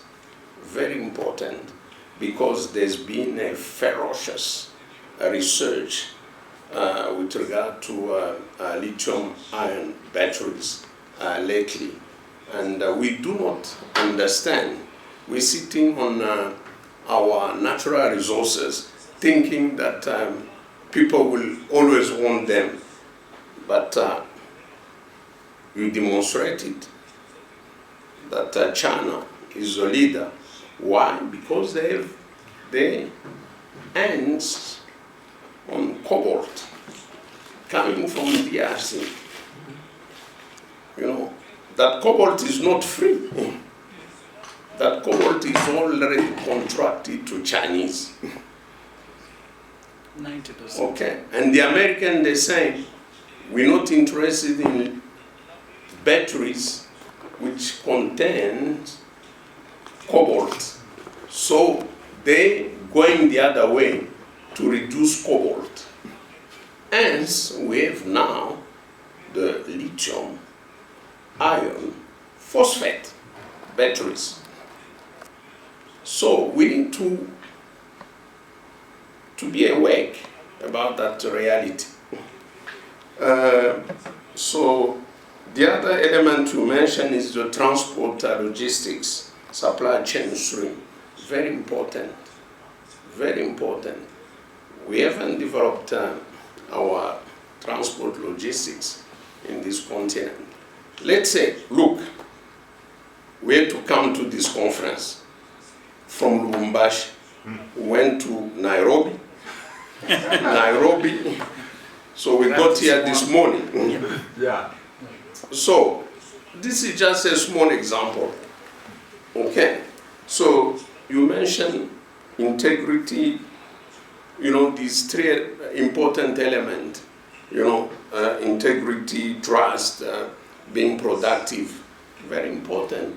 You spoke about this culture, Zambian culture. It's not only a Zambian culture, it's Congolese as well. People, they work, 8 to 16 or 8 to 17, but the Chinese, they work. Yes. 24 hours. Okay. So, and lastly, and not the least important, you spoke about strategic partnership, which is not coming easily. With those having licenses and who are leaders in this field we're talking about. So we cannot develop our batteries without this strategic partnership. So I'll touch a bit on it when I make my presentation. Thank you very much, Doctor. Thank you very much. Thank you. Merci beaucoup pour ces préoccupations, ces questions. Thank you for the questions, per contribution. Thank you, Doctor. Okay, the presentation was done by Dr. Lemba Nirenda, Senior Lecturer at UNZA, Department of Engineering. La présentation a été faite par Dr. Lemba Nirenda, du département d'ingénierie à l'université de Zambie, USA. Et il a parlé de la technologie des voitures électriques, le type de voitures électriques, les batteries des voitures électriques. He talked about EV technology, type of electric vehicles batteries. That was the title of his presentation. At this moment, we can encourage him by applauding for him. Merci beaucoup. Thank you very much, Doctor. With Communier, a Parastata company. So we are here to present our contribution entitled Lithium-Based Battery Value Chain. So first of all, who are we? We are a transformative resources company focused on underpinning the global green energy transition, uplifting the lives of host communities, and concurrently delivering long-term benefits for stakeholders and the environment. So in whatever you do, you need to know who you are. So the outline of our presentation is as follows. First of all, importance of lithium and various policy decisions to reduce environmental impact. Different types of batteries and their components. Then we'll be moving on battery value chain foundation blocks, and Datco mining as a contribution to that value chain. Then we'll be moving to be real. We'll be moving into FZ investment implementation plan into Datcom. We'll talk about the green energy credentials, and then we'll do a short comparative table with other projects in the lithium space. And then we'll be talking about the Manono Special Economic Zone, and we'll end up with the takeaway facts. Okay, starting with the importance of lithium. So it's important to understand the main drivers of growth in the lithium-ion batteries space. Most major automakers have now introduced vehicles using lithium-ion batteries. Around the world, government policy supports electric vehicles. For instance, Germany, France, UK, they've all announced plans to stop production of vehicles with internal combustion engines by 2040.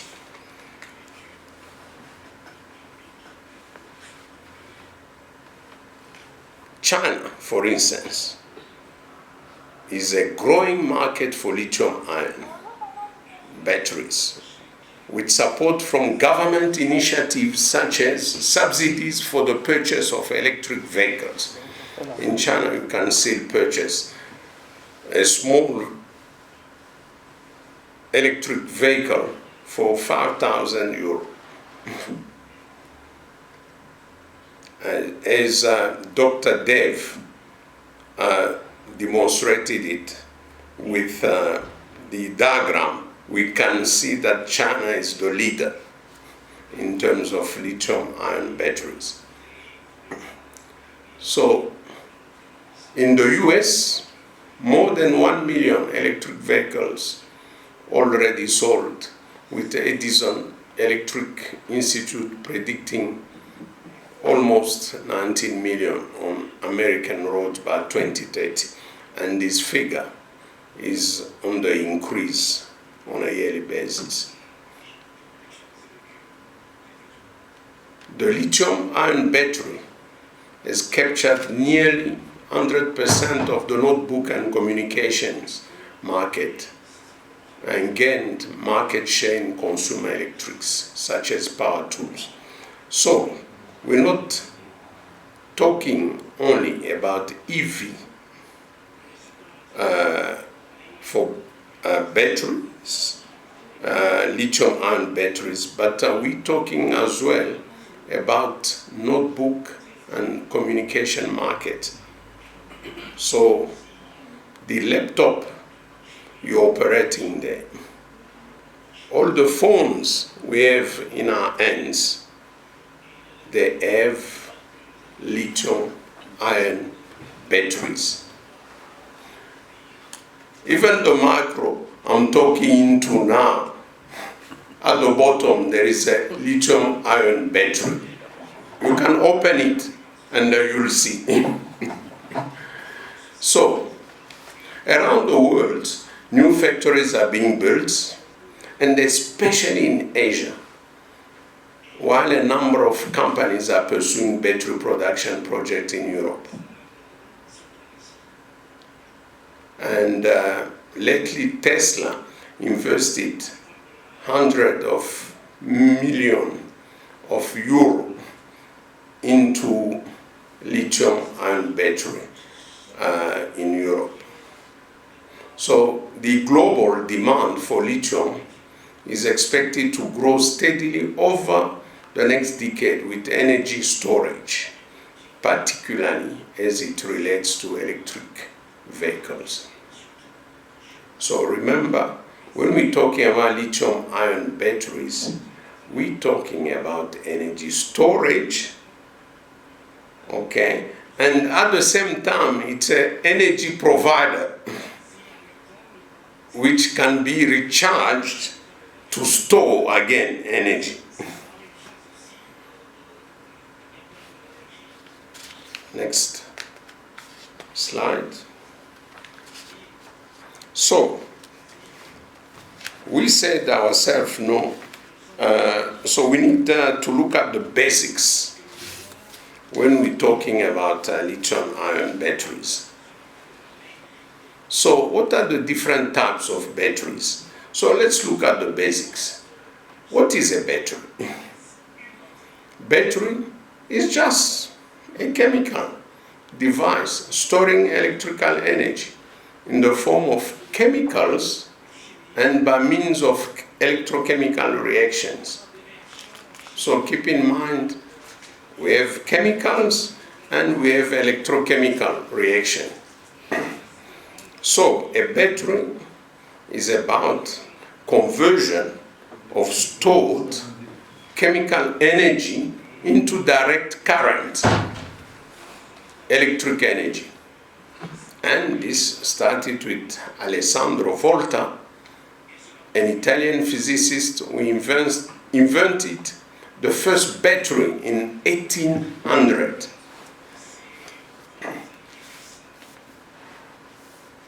Now, let's look at cell and battery. What's the relationship? In electrochemistry, battery is synonymous to the basic electrochemical unit responsible for the actual storage of energy, which is called a cell. And a cell is the fundamental electrochemical unit that is the source of electrical energy produced by conversion of chemical energy. So typically, a cell contains three main components: 2 electrodes, an electrolyte, and also consists of terminals, a separator, and a container. So, if one is talking about manufacturing batteries, they need to have the electrodes, the electrolyte, terminals, separator, and a container. So, speaking of electrodes, there are two types of electrode. It's the cathode and the anode. Now, what's an anode? The anode is the negative electrode. The anode loses electron to the external circuit, and in the electrochemical reaction it gets oxidized, while the cathode is the positive electrode, accepting electrons from the external circuit and in the electrochemical reaction. So it gets reduced. So all in all, that energy conversion in the battery is just an electrochemical oxidation reduction reaction. And there is a transfer of electron from one electrode to the other. So there is movement of electron. And that movement of electron, that's what creates the direct current. Now, the electrolyte is just a medium for transfer of charge, and the charge is just the electron in the form of ion, moving between the two electrodes.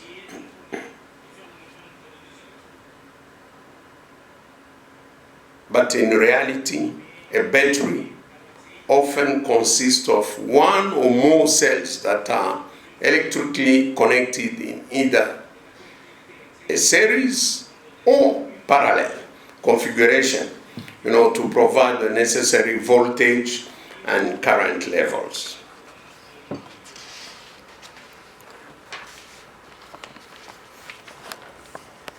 Now, basically, the electrochemical cells and batteries are classified in two types. You've got the primary non-rechargeable batteries, for several portable electronic and electrical devices like lights, cameras, watches, toys, radios. You remember this battery you can use just once, and then once they discharge, you throw them. These are primary batteries. Okay? Lightweight, small, very convenient to use with almost no maintenance. They are single cell type and usually come in cylindrical configuration like you see on the picture there.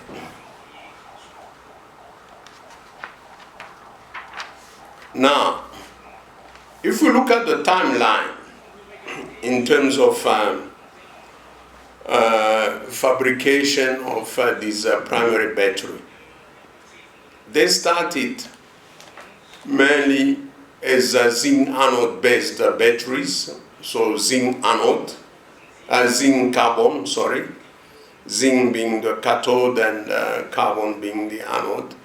So it was between 40s and the 70s, and then from the 70s to the 90s,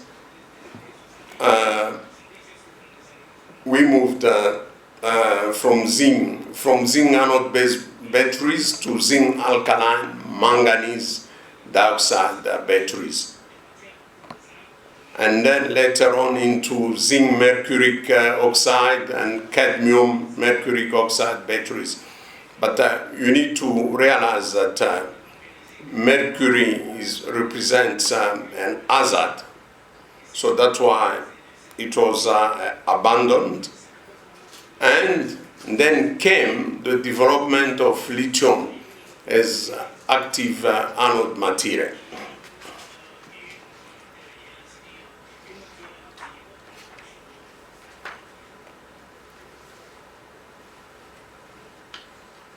This tabulation gives you different types of primary batteries along with their characteristics and application. So we can see we're moving from zinc carbon up to the first lithium batteries, okay, which were lithium soluble cathode, lithium solid cathode, lithium solid electrolyte with the characteristics.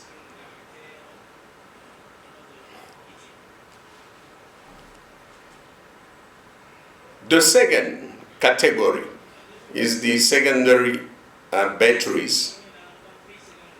The characteristics of secondary batteries is the fact that they're rechargeable to their original status by passing a current through the cells in the opposite direction of the discharge. So, these batteries can be used in two ways. First category of application, they essentially use as energy storage, where they are electrically connected to a main energy source and also charged by it, and also supplying energy when required. So example of these are, hybrid electric vehicles, okay, and UPS, uninterrupted power supplies. The second category of secondary batteries, they are used and discharged as primary battery.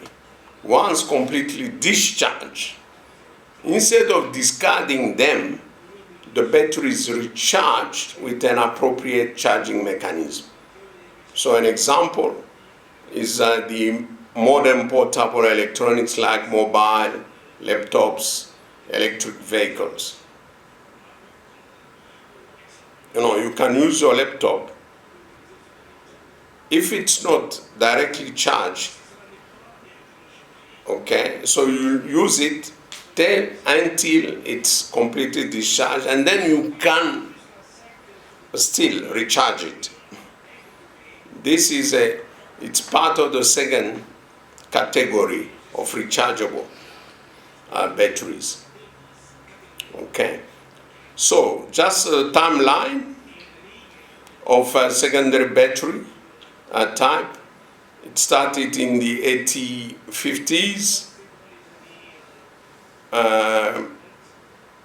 We have the lead acid batteries. You remember the cars, the first cars, some 30, 40 years ago.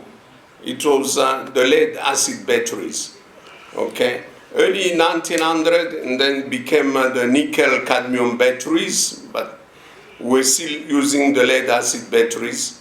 And then late 1900 and early 2000, there was a development of nickel metal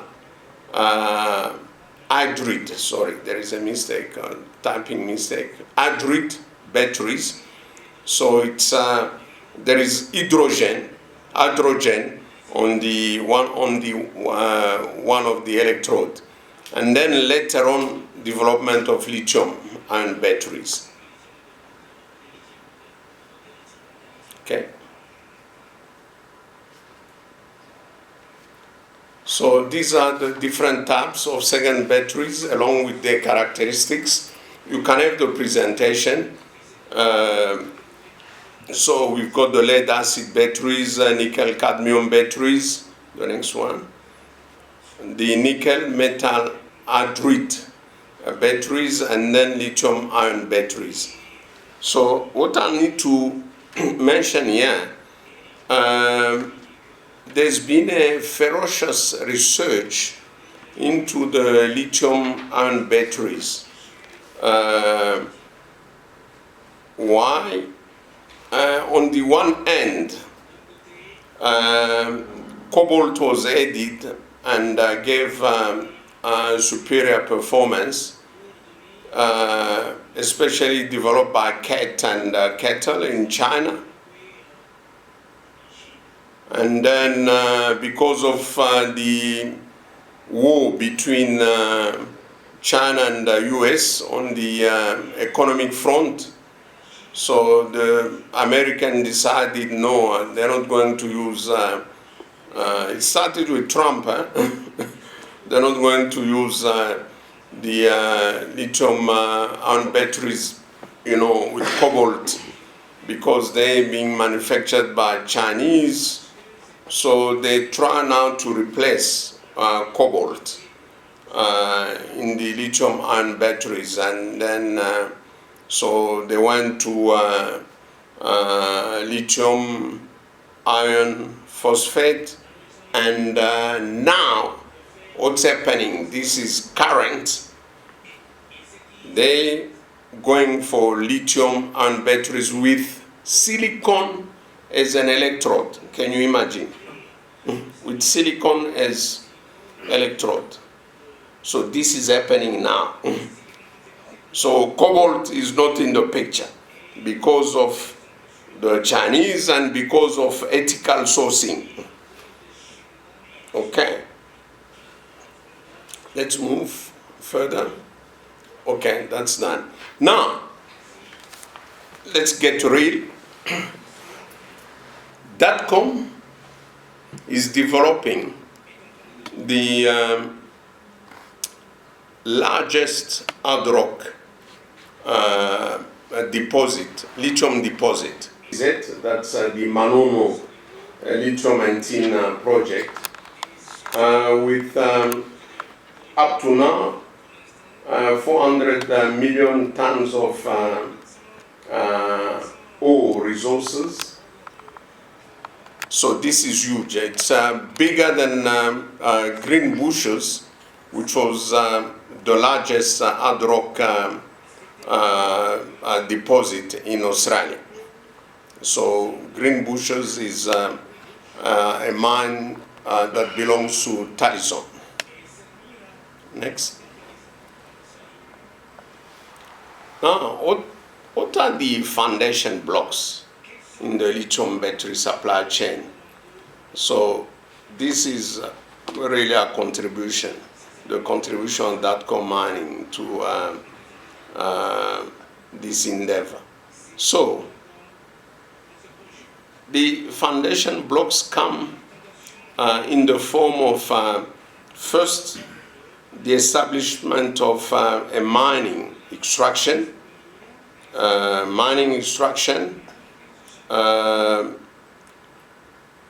and mineral processing unit to produce the spodumene concentrate with a content grade of 6%. And then we'll be moving into intermediate processing to obtain the primary lithium sulfate, and this will attract a 600 million capex. You know, so there is a feasibility study, and we've lined up already that money, the 600 million. So this is a near-term growth project, definitely. Okay, and so we'll start with one. We'll start with one intermediate processing, and then we'll finish up with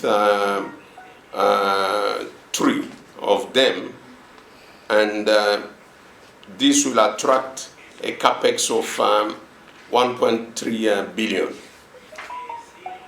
Now, down the implementation plan, we're looking at producing the final component that will go into the lithium battery, and that component is the lithium hydroxide.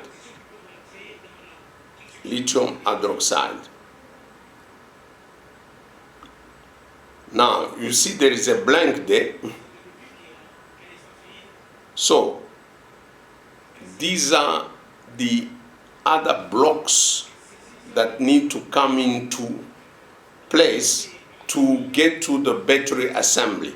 It's the electrochemical production for cathode and anode, okay, and then the cell production, and then the battery assembly. We do not have the pretension of saying that we'll do it. No, we're leaving the place to others. Remember, when we talk about the value chain, we're talking about a suite of manufacturing units, different manufacturing units. It's not one company doing it, but there are many companies doing that. And they can be a part. We're not saying that it will be in one place. So you need to keep that in mind. Okay. Now, let's look at our implementation plan. So you've got an idea of the value chain, the foundation blocks. Now let's look at our implementation plan. So we're saying the implementation plan is divided in 3 stages. So the first stage, where we're going to spend circa 600 million. So we'll be producing 700,000 tons of spodumene concentrate, of which 146,000 will be converted into primary lithium sulfate, so 46,000 tons, and the balance will be sold. Okay, and remember, in that circa 600 million, we've got infrastructure to take care of. You remember, Dr. David was talking about the transport, logistics, supply chain stream. If you don't look after that, you're doomed.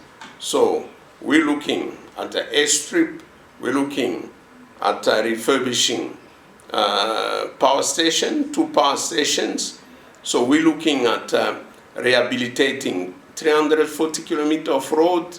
We're looking at rehabilitating 90 kilometers of the road between the hydropower station and the mine, the conversion unit. What we call conversion unit is in fact a chemical plant. Okay, we're looking at rehabilitating the power lines, okay, and all the substations. Okay, and we're looking at contributing to the export route to Dar es Salaam or to Lobito. Now, stage 2, we're going to increase our recovery by adding more mineral processing units such as flotation circuit and more primary lithium sulfate trains. Okay, and we're looking at increasing the power availability. Third stage, we increase more trains for chemical plant units, and we'll arrive at 1.3 billion capex. Okay, and we need more power to get to stage 3. Remember, power is a limitation. When you're talking about battery value chain, do you have power? So we need to think about power. Electrical power, do we have electrical power? You know, to produce these components that go into the battery. You need power because these are chemical plants. Okay, next. Now, our project summary, ownership 75% by AVZ Minerals, 25% owned by DRC government interest, that's Cominier, And then in terms of the mine itself, so it's roche dure, resources over 400 million tons at 1.65% lithium oxide. Reserves 132 million tons, 1.63% lithium oxide. So it's a reserve for about 30 years. Homogeneous in grade, which is very great, a very great thing. And in terms of status, we're looking at annual feed of 4.5 million tons per annum, according to the DFS that was completed in April 2020. So this is not wishful thinking. It's based on feasibility study. So we did receive a ministerial decree for the award of the permis d'exploitation or mining license, okay, and it will be an open pit hard rock lithium with tin and tantalum. The strip ratio for miners who are in the rooms, the strip ratio is very low. It's below 0.5 to 1. And there is alluvial tin and tantalum. So this will be a credit, really, as a sellable product. Now, in terms of ESG credentials, so an independent assessment has shown that Manono is one of the lowest carbon footprint of any global hard rock lithium mine. So AVZ, as the financier, is committed to really sustainable development of the Manono project and empowerment of the local communities in which we operate. In terms of products, so we'll be producing, as I said, 700,000 tons of spodumene concentrate per annum, and of which part will be converted into primary lithium sulfate, and there will be additional credit for tin, tantalum, and niobium. So capital requirement, so it's just below 600 million. Infrastructure, I said we're going to refurbish the Mpianamonga hydroelectric power station, located almost 90 kilometers from site. We're going to purify water, which is available from a local man-made Lake Lukushi, because in Manono there is no potable water. No potable water. So we're going to purify water and give it for free to the population. Roads and rail to Dar es Salaam, port in Tanzania, and Lobito port. So these are the infrastructure we're looking at contributing in terms of rehabilitation.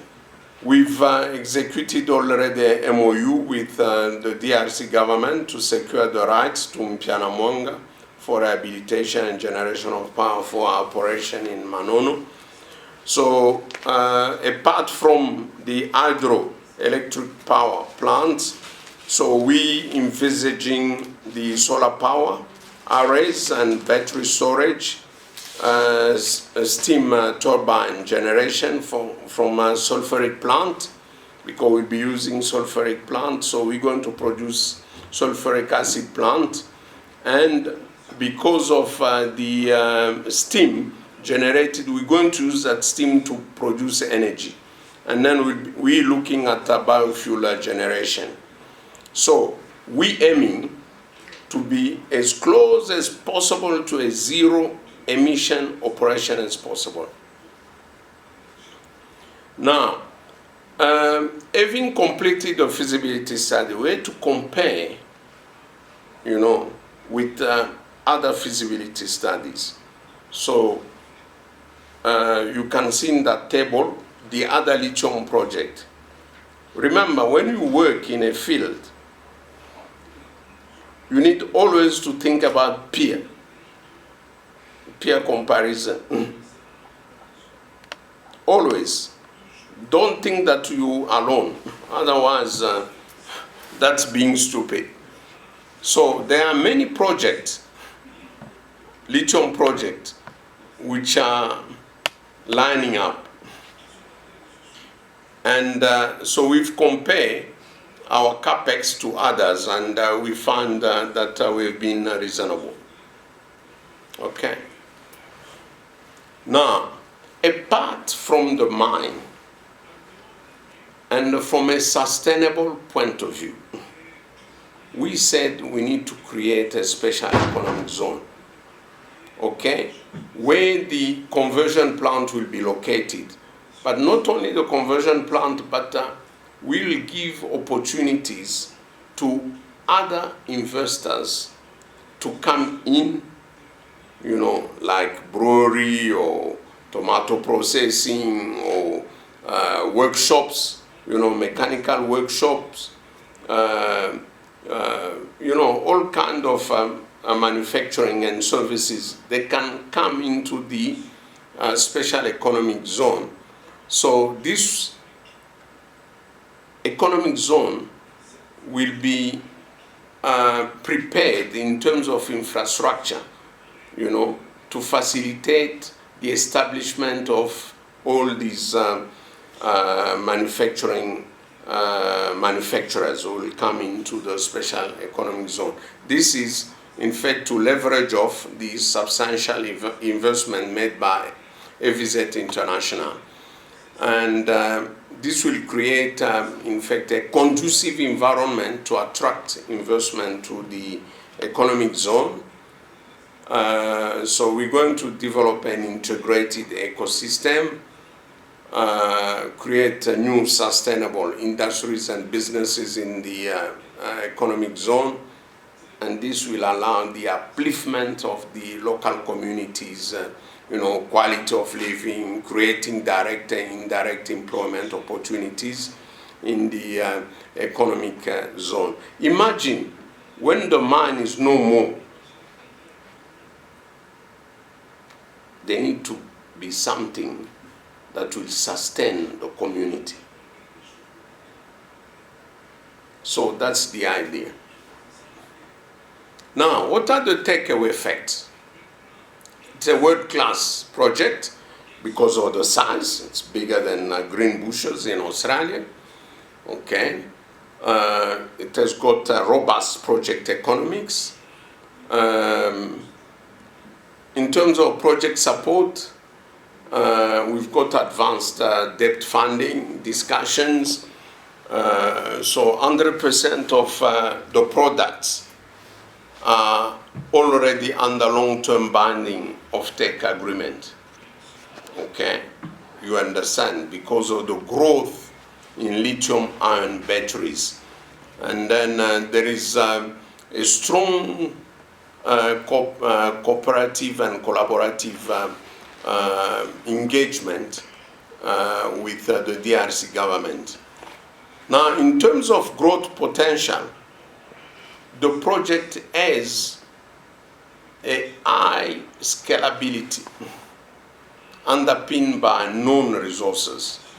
So if the demand, so this means if the demand increases in the world for lithium, we can match the demand. That's what scalability means. Thank you very much.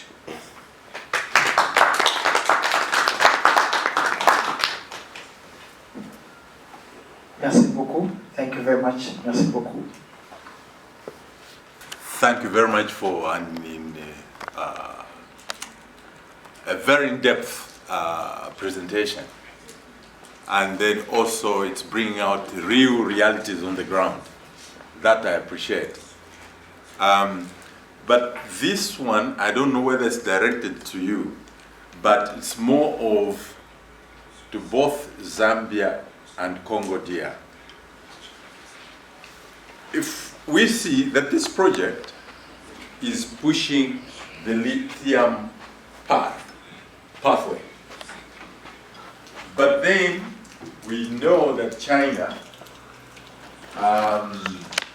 has been pushing the cobalt direction.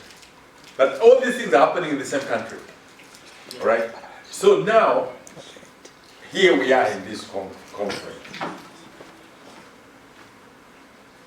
We know where these things came from. One of the things that I teach in project management is that you should never say no. You should be a diplomat. You should always have what we call a delayed yes. So we should have a delayed yes in cobalt, a delayed yes in lithium. So now, how are we balancing these two eggs? One is coming from the turkey, one is coming from the chicken. And we know where these things came from. But the issue is not to be involved in whatever it is they were doing, because this is home, this is Africa. So both sides, I remember the presentation you had before. So how do we balance it out in terms of the China interest direction and the US interest direction? Okay, basically this is what is there. But if we remove that, this is a conference, so we shouldn't be talking about countries. But here we are, in the same country. How do we balance these interests? The way I look at it right now. I mean, it's a good presentation. So how do we juggle the two? Any answers?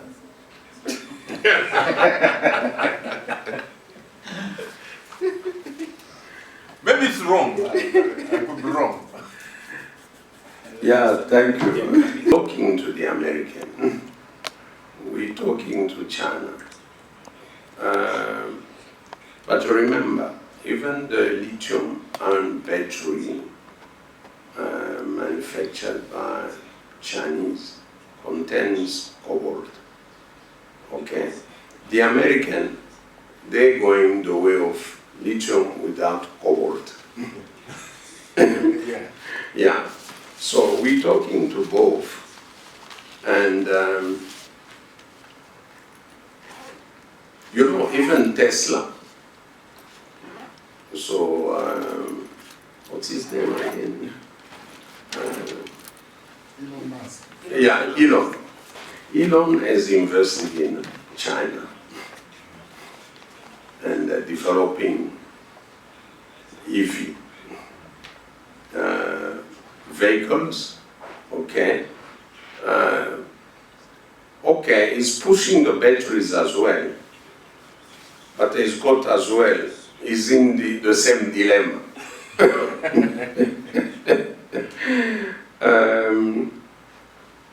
But let me, it's a mitigated response. The Chinese are very advanced in terms of battery manufacturing, very advanced. And you were talking about a strategic partnership. So we have sourced the technology with the Chinese. Yeah, they're very advanced.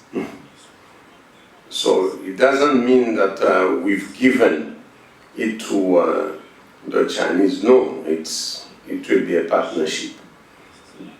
Yeah, but we open as well to bring in the Americans. So we're talking to Americans as well. But right now, we are, like you said, we are diplomatic. Utilisez le micro s'il vous plaît pour les interprètes. You are Kindly use the microphone for the interpreter. Yeah. So how will the conference move forward? Je disais, comme lui-même l'a souligné, nous sommes obligés d'être diplomatiques. But it's a big challenge. Merci beaucoup. Doctor? Okay. Thank you very much. Any other question? D'autres questions? Questions? Oui? Yes, there's a question here.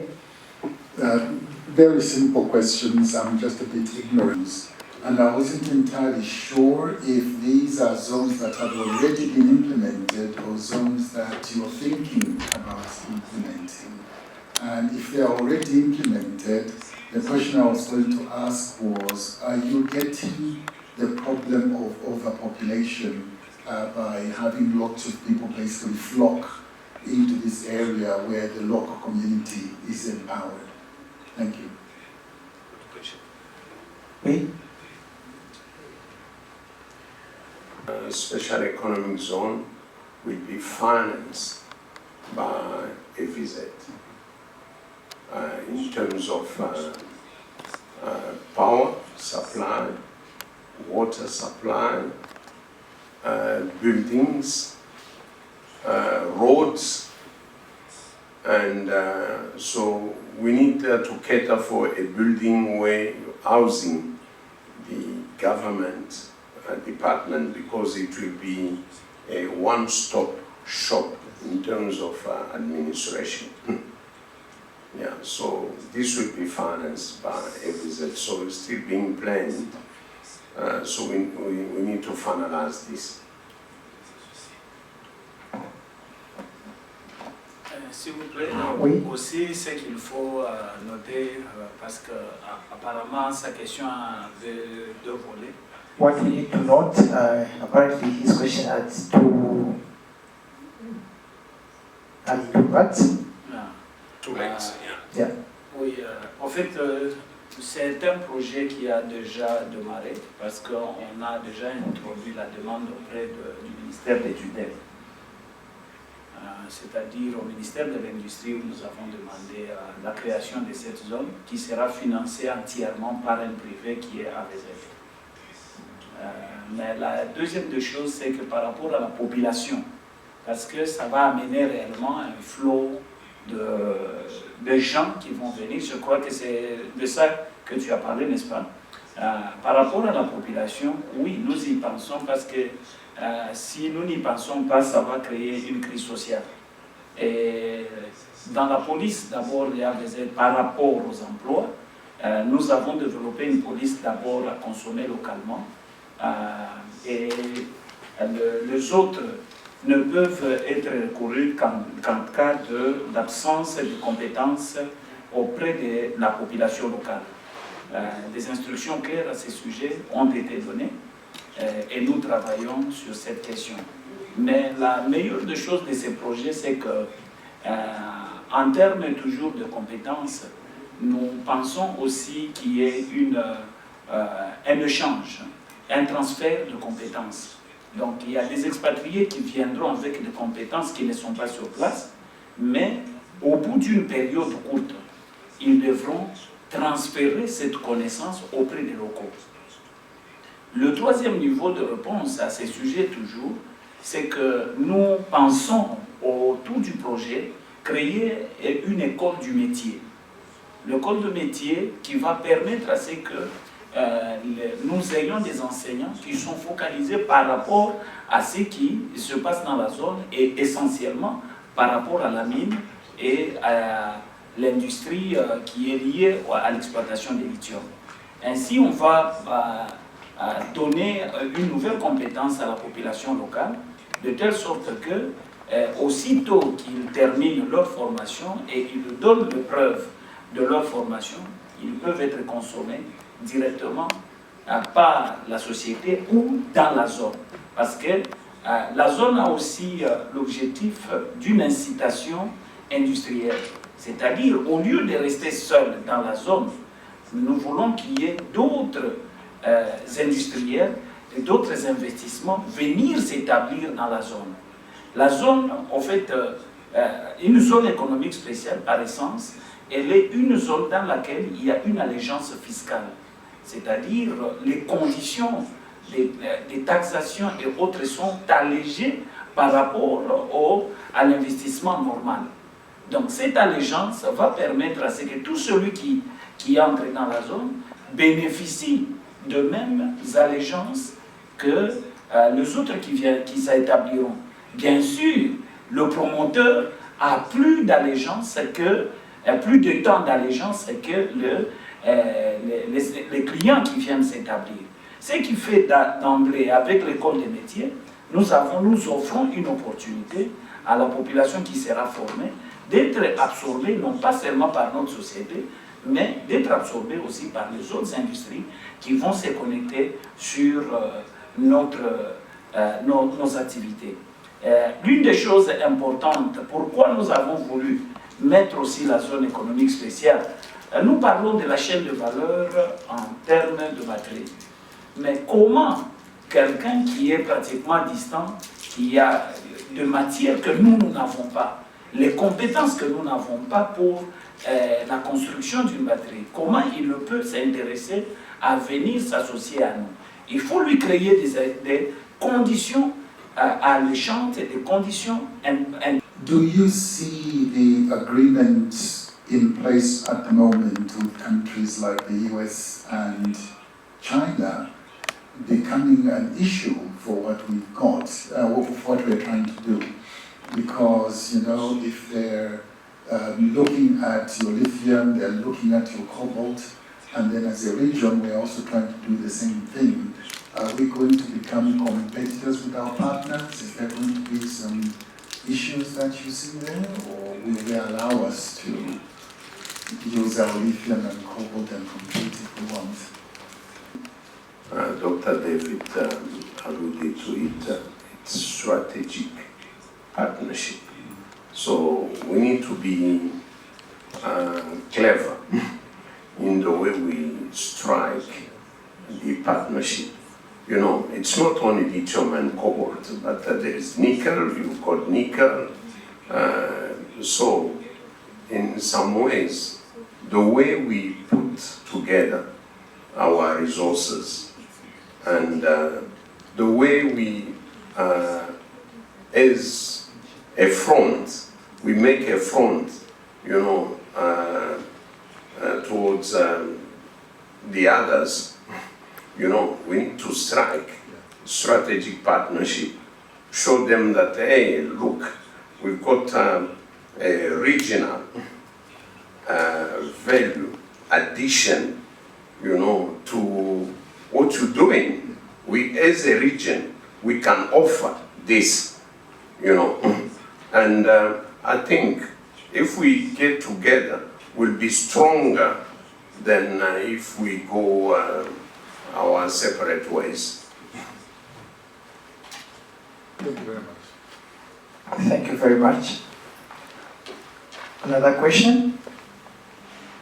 That is my main focus, to see how quickly and if it is the political will or it is what is hindering, like what has been stated already, because of course it is a regional matter that is supposed to be taken into consideration. So, as what has been done, I think we just have to quickly go into those partnerships with other people that are already into the business, or see how we can benefit, because we have everything that we need to have, or what they are looking for. So that partnership probably can help us to move forward so that we start, and then at the end of the day, 100 years later, we'll be doing it on our own.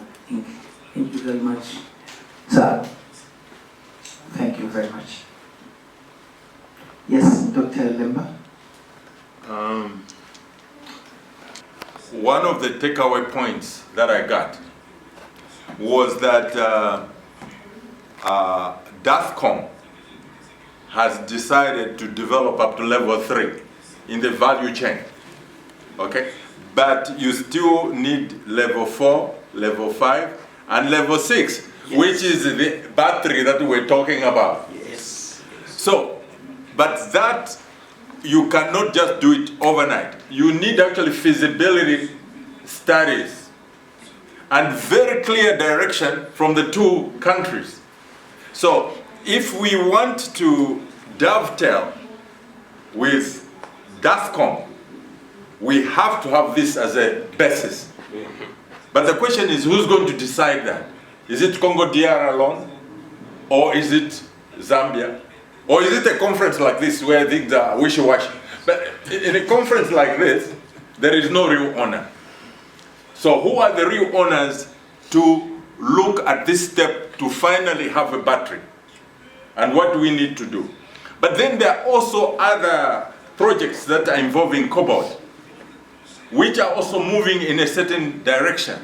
We've had this case study, but there may be other case studies. So the question is, them too, in moving to the final battery, there are still those steps.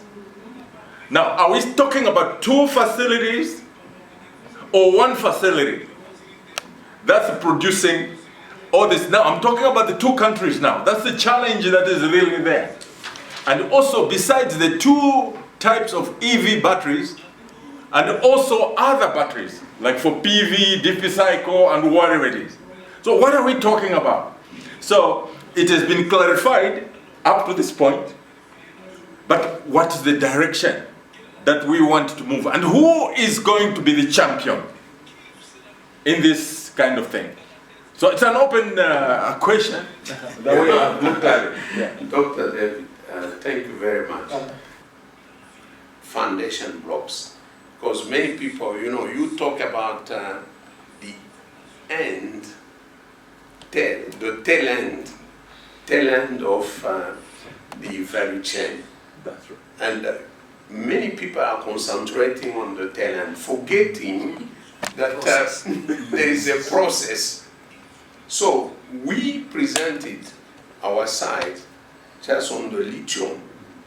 Lithium is very important because lithium is very light, and the mobility of lithium ion very high. That's why there is a focus on lithium. That's why they prefer lithium.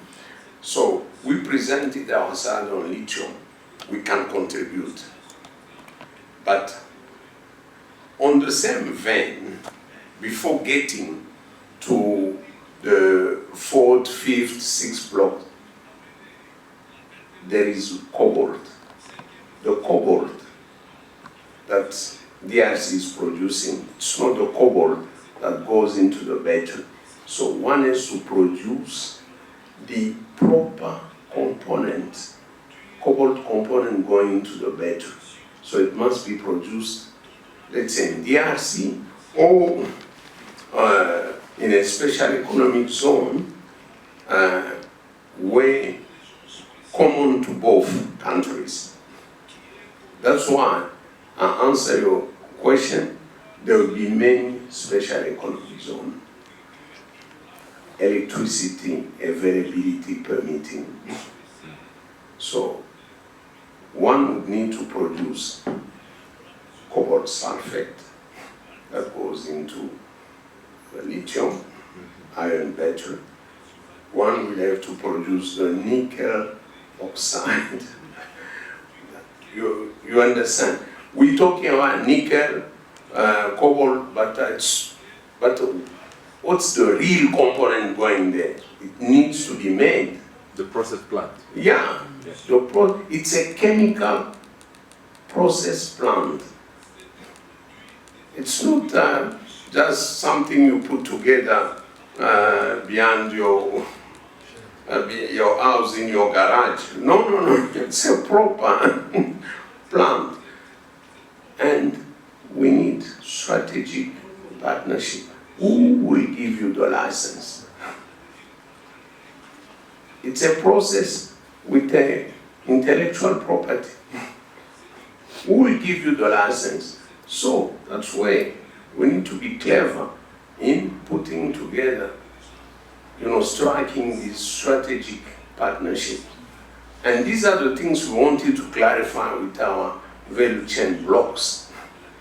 You know, we're talking about the tail end, forgetting that, hey, there are processes, you know, on the front end that must be fulfilled. Yeah, thank you. But it was a very important question. Thank you very much. Peut-être additionnellement, je vais ajouter, vous voyez le schéma qui a été donné. Il doit être inspirateur. Dans un atelier comme celui-ci, il doit être inspirateur aussi pour les autres composantes, comme il venait de le dire. Et en fait, nous pouvons retrouver presque le même schéma pour les autres composantes pour arriver à voir des éléments qui doivent entrer dans la composition d'une batterie. C'est vrai, nous sommes en train de sauter partout, mais nous ne sommes pas encore prêts à avoir la matière finie du zinc, la matière finie du manganèse. Nous ne sommes pas encore prêts. Même le cobalt lui-même, il est encore à l'état, je dirais aussi brut, qui ne peut pas entrer directement dans la fabrication d'une batterie. Mais nos gouvernements se sont réchauffés, ce qui n'est pas une mauvaise chose. Mais il faudrait, je crois que ça doit être juste le schéma, doit être une opportunité pour que nous puissions réfléchir davantage. Qui doit prendre quoi? Venant à la question du docteur. Maintenant, pour moi, dès lors que je vois ça, où est-ce que Datcom s'arrête? D'une manière aussi consciente, elle vous présente qu'elle ne peut pas aller jusqu'au-delà. Mais les moyens venant, Datcom peut rêver. Mais c'est déjà, au fait, un jalon que nous lançons d'une opportunité. Normalement, j'aurais aimé qu'il y ait beaucoup de gens et nos gouvernants soient là. Ils pouvaient se dire, non, ok, vous dites, vous allez vous arrêter ici, voici nous. Comme vous pensez à la zone économique spéciale, gars, vous pouvez pousser, nous viendrons commencer à partir de là où vous vous arrêtez. Donc nous venons dans la zone économique spéciale, non pas pour challenger les débuts où vous allez commencer, mais challenger ensemble avec vous là où vous allez vous arrêter, la partie qui va continuer et qui demande aussi un investissement. C'est là que nos deux pays, non seulement au niveau des organisations en tant que pays, mais je pense que chacun de nous a une oreille qui peut avoir une oreille d'investissement, parler à des gens qui sont capables, qui peuvent s'intéresser par rapport à nos deux gouvernements, qui peuvent s'intéresser à des parties qui restent et dire s'il y a quelque chose qui a déjà été fait et une étude a été déjà faite à ces sujets, nous faisons maintenant les études pour la partie qui reste. Donc il y a quelque chose, il y a déjà un véhicule qui existe, que nous pouvons pratiquement profiter pour l'amplifier. Et penser comment investir sur les parties sur lesquelles Datcom a déjà dit que, au fait, nous pensons nous arrêter ici. C'est ici que Zambia peut s'intéresser, c'est ici que le gouvernement congolais peut s'intéresser. Merci beaucoup pour la clarification.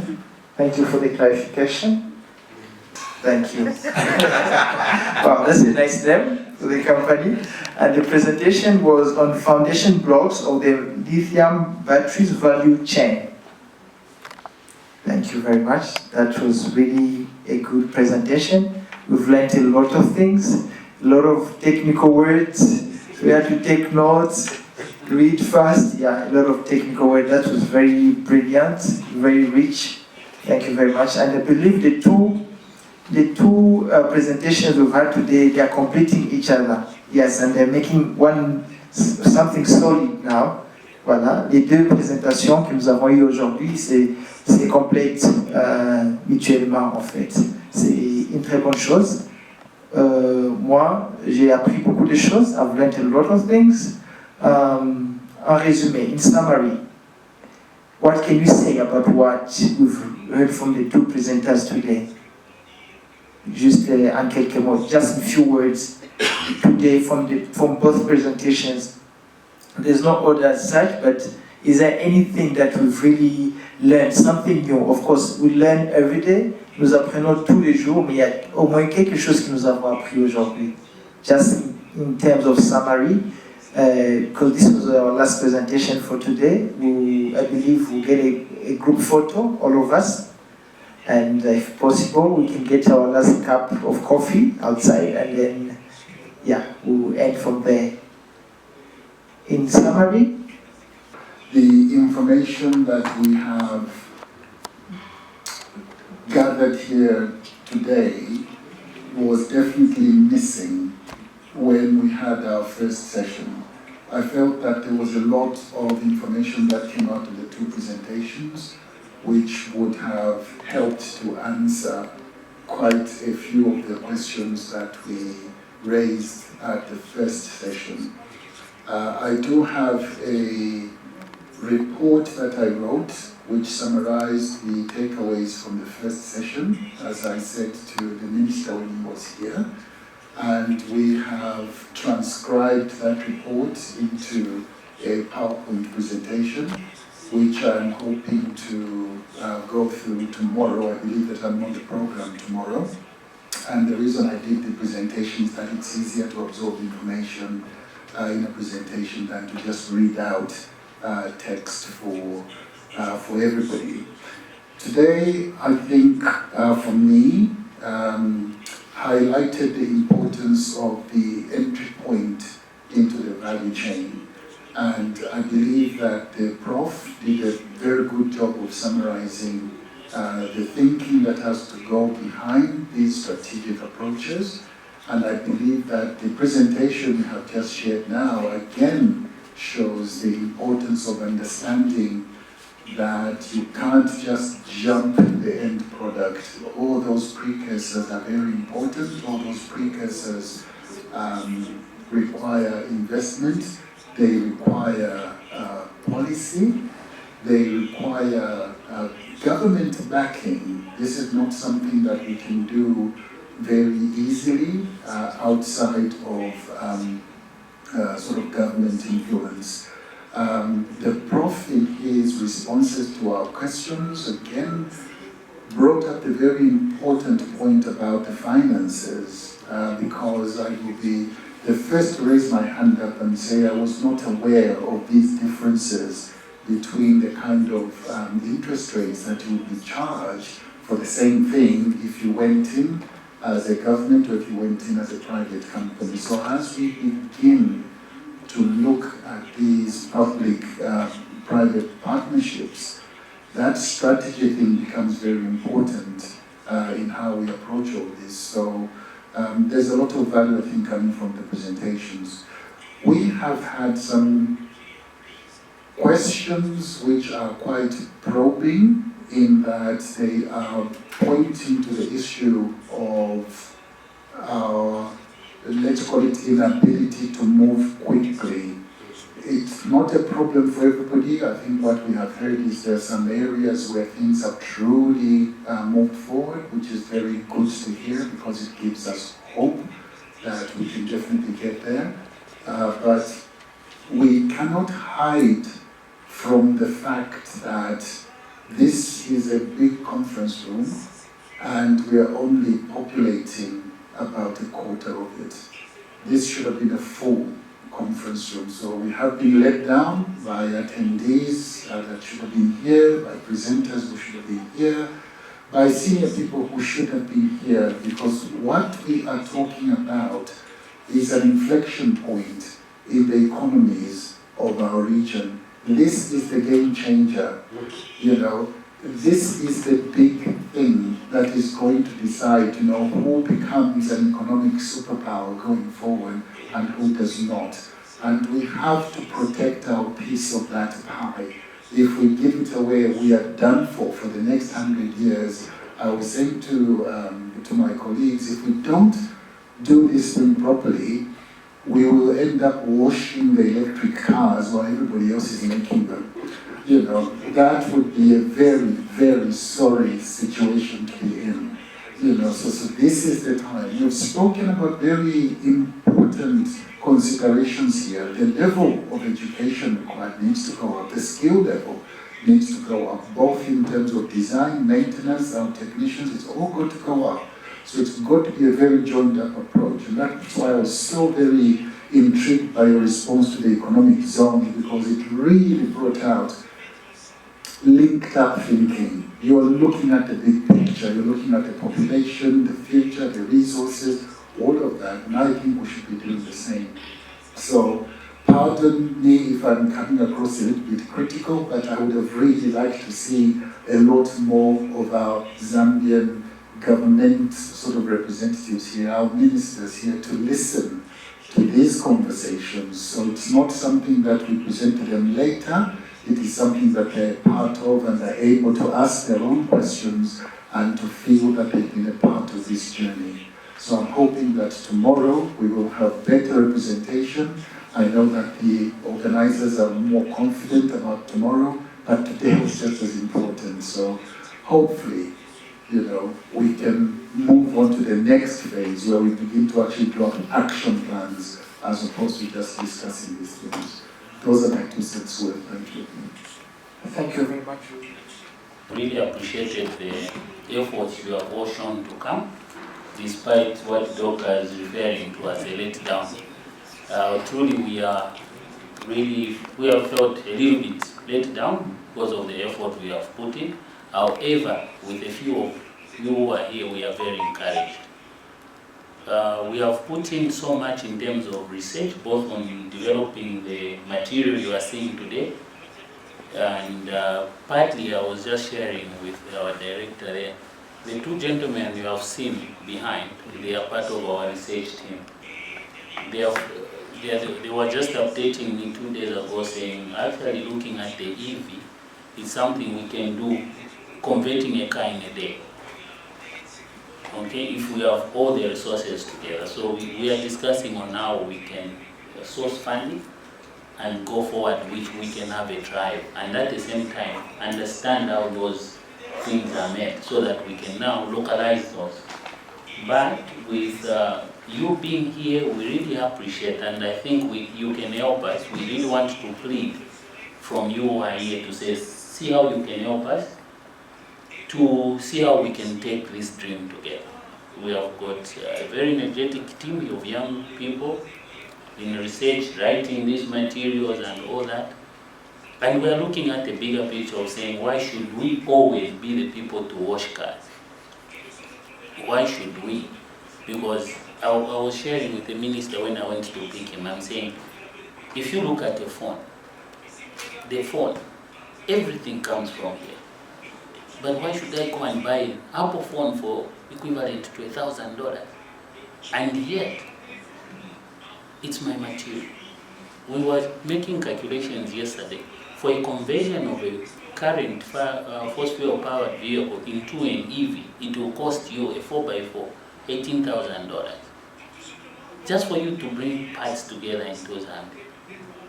So, if we did those parts here, it's quarter of the cost. So it's all up to the few of us who are here to see how well we can work together and how you can help us. We have a lot of materials we have researched on, a lot of prototypes our engineering team and research have done, but we cannot move. We are not having a lot of support behind us in terms of finances, in terms of... The biggest challenge, to be straight and blunt, is policies, which are why even last time, as we go into the next report tomorrow, you find that we want policies. We don't want money from government as private sector. We don't want money. We want policies, conducive policies, which will help us to move. So I think with those few remarks, I'll still say thank you very much for all of you who have been here. I'm sure we'll meet tomorrow. The people you saw here, they were from the ministry who ended up reporting and complaining they didn't receive the letters, but I gave them. To say these are the letters we wrote. So we wrote to Cabinet Office, we wrote to Comics, we wrote to Public-Private Partnership to notify you that this 4 weeks ago. So we are okay, a little bit down spirit, but since you are here, we feel very energized. There are a lot of people who have helped us a lot for us to be where we are today. Thank you very much, and we'll meet tomorrow. Merci beaucoup. Thank you very much for the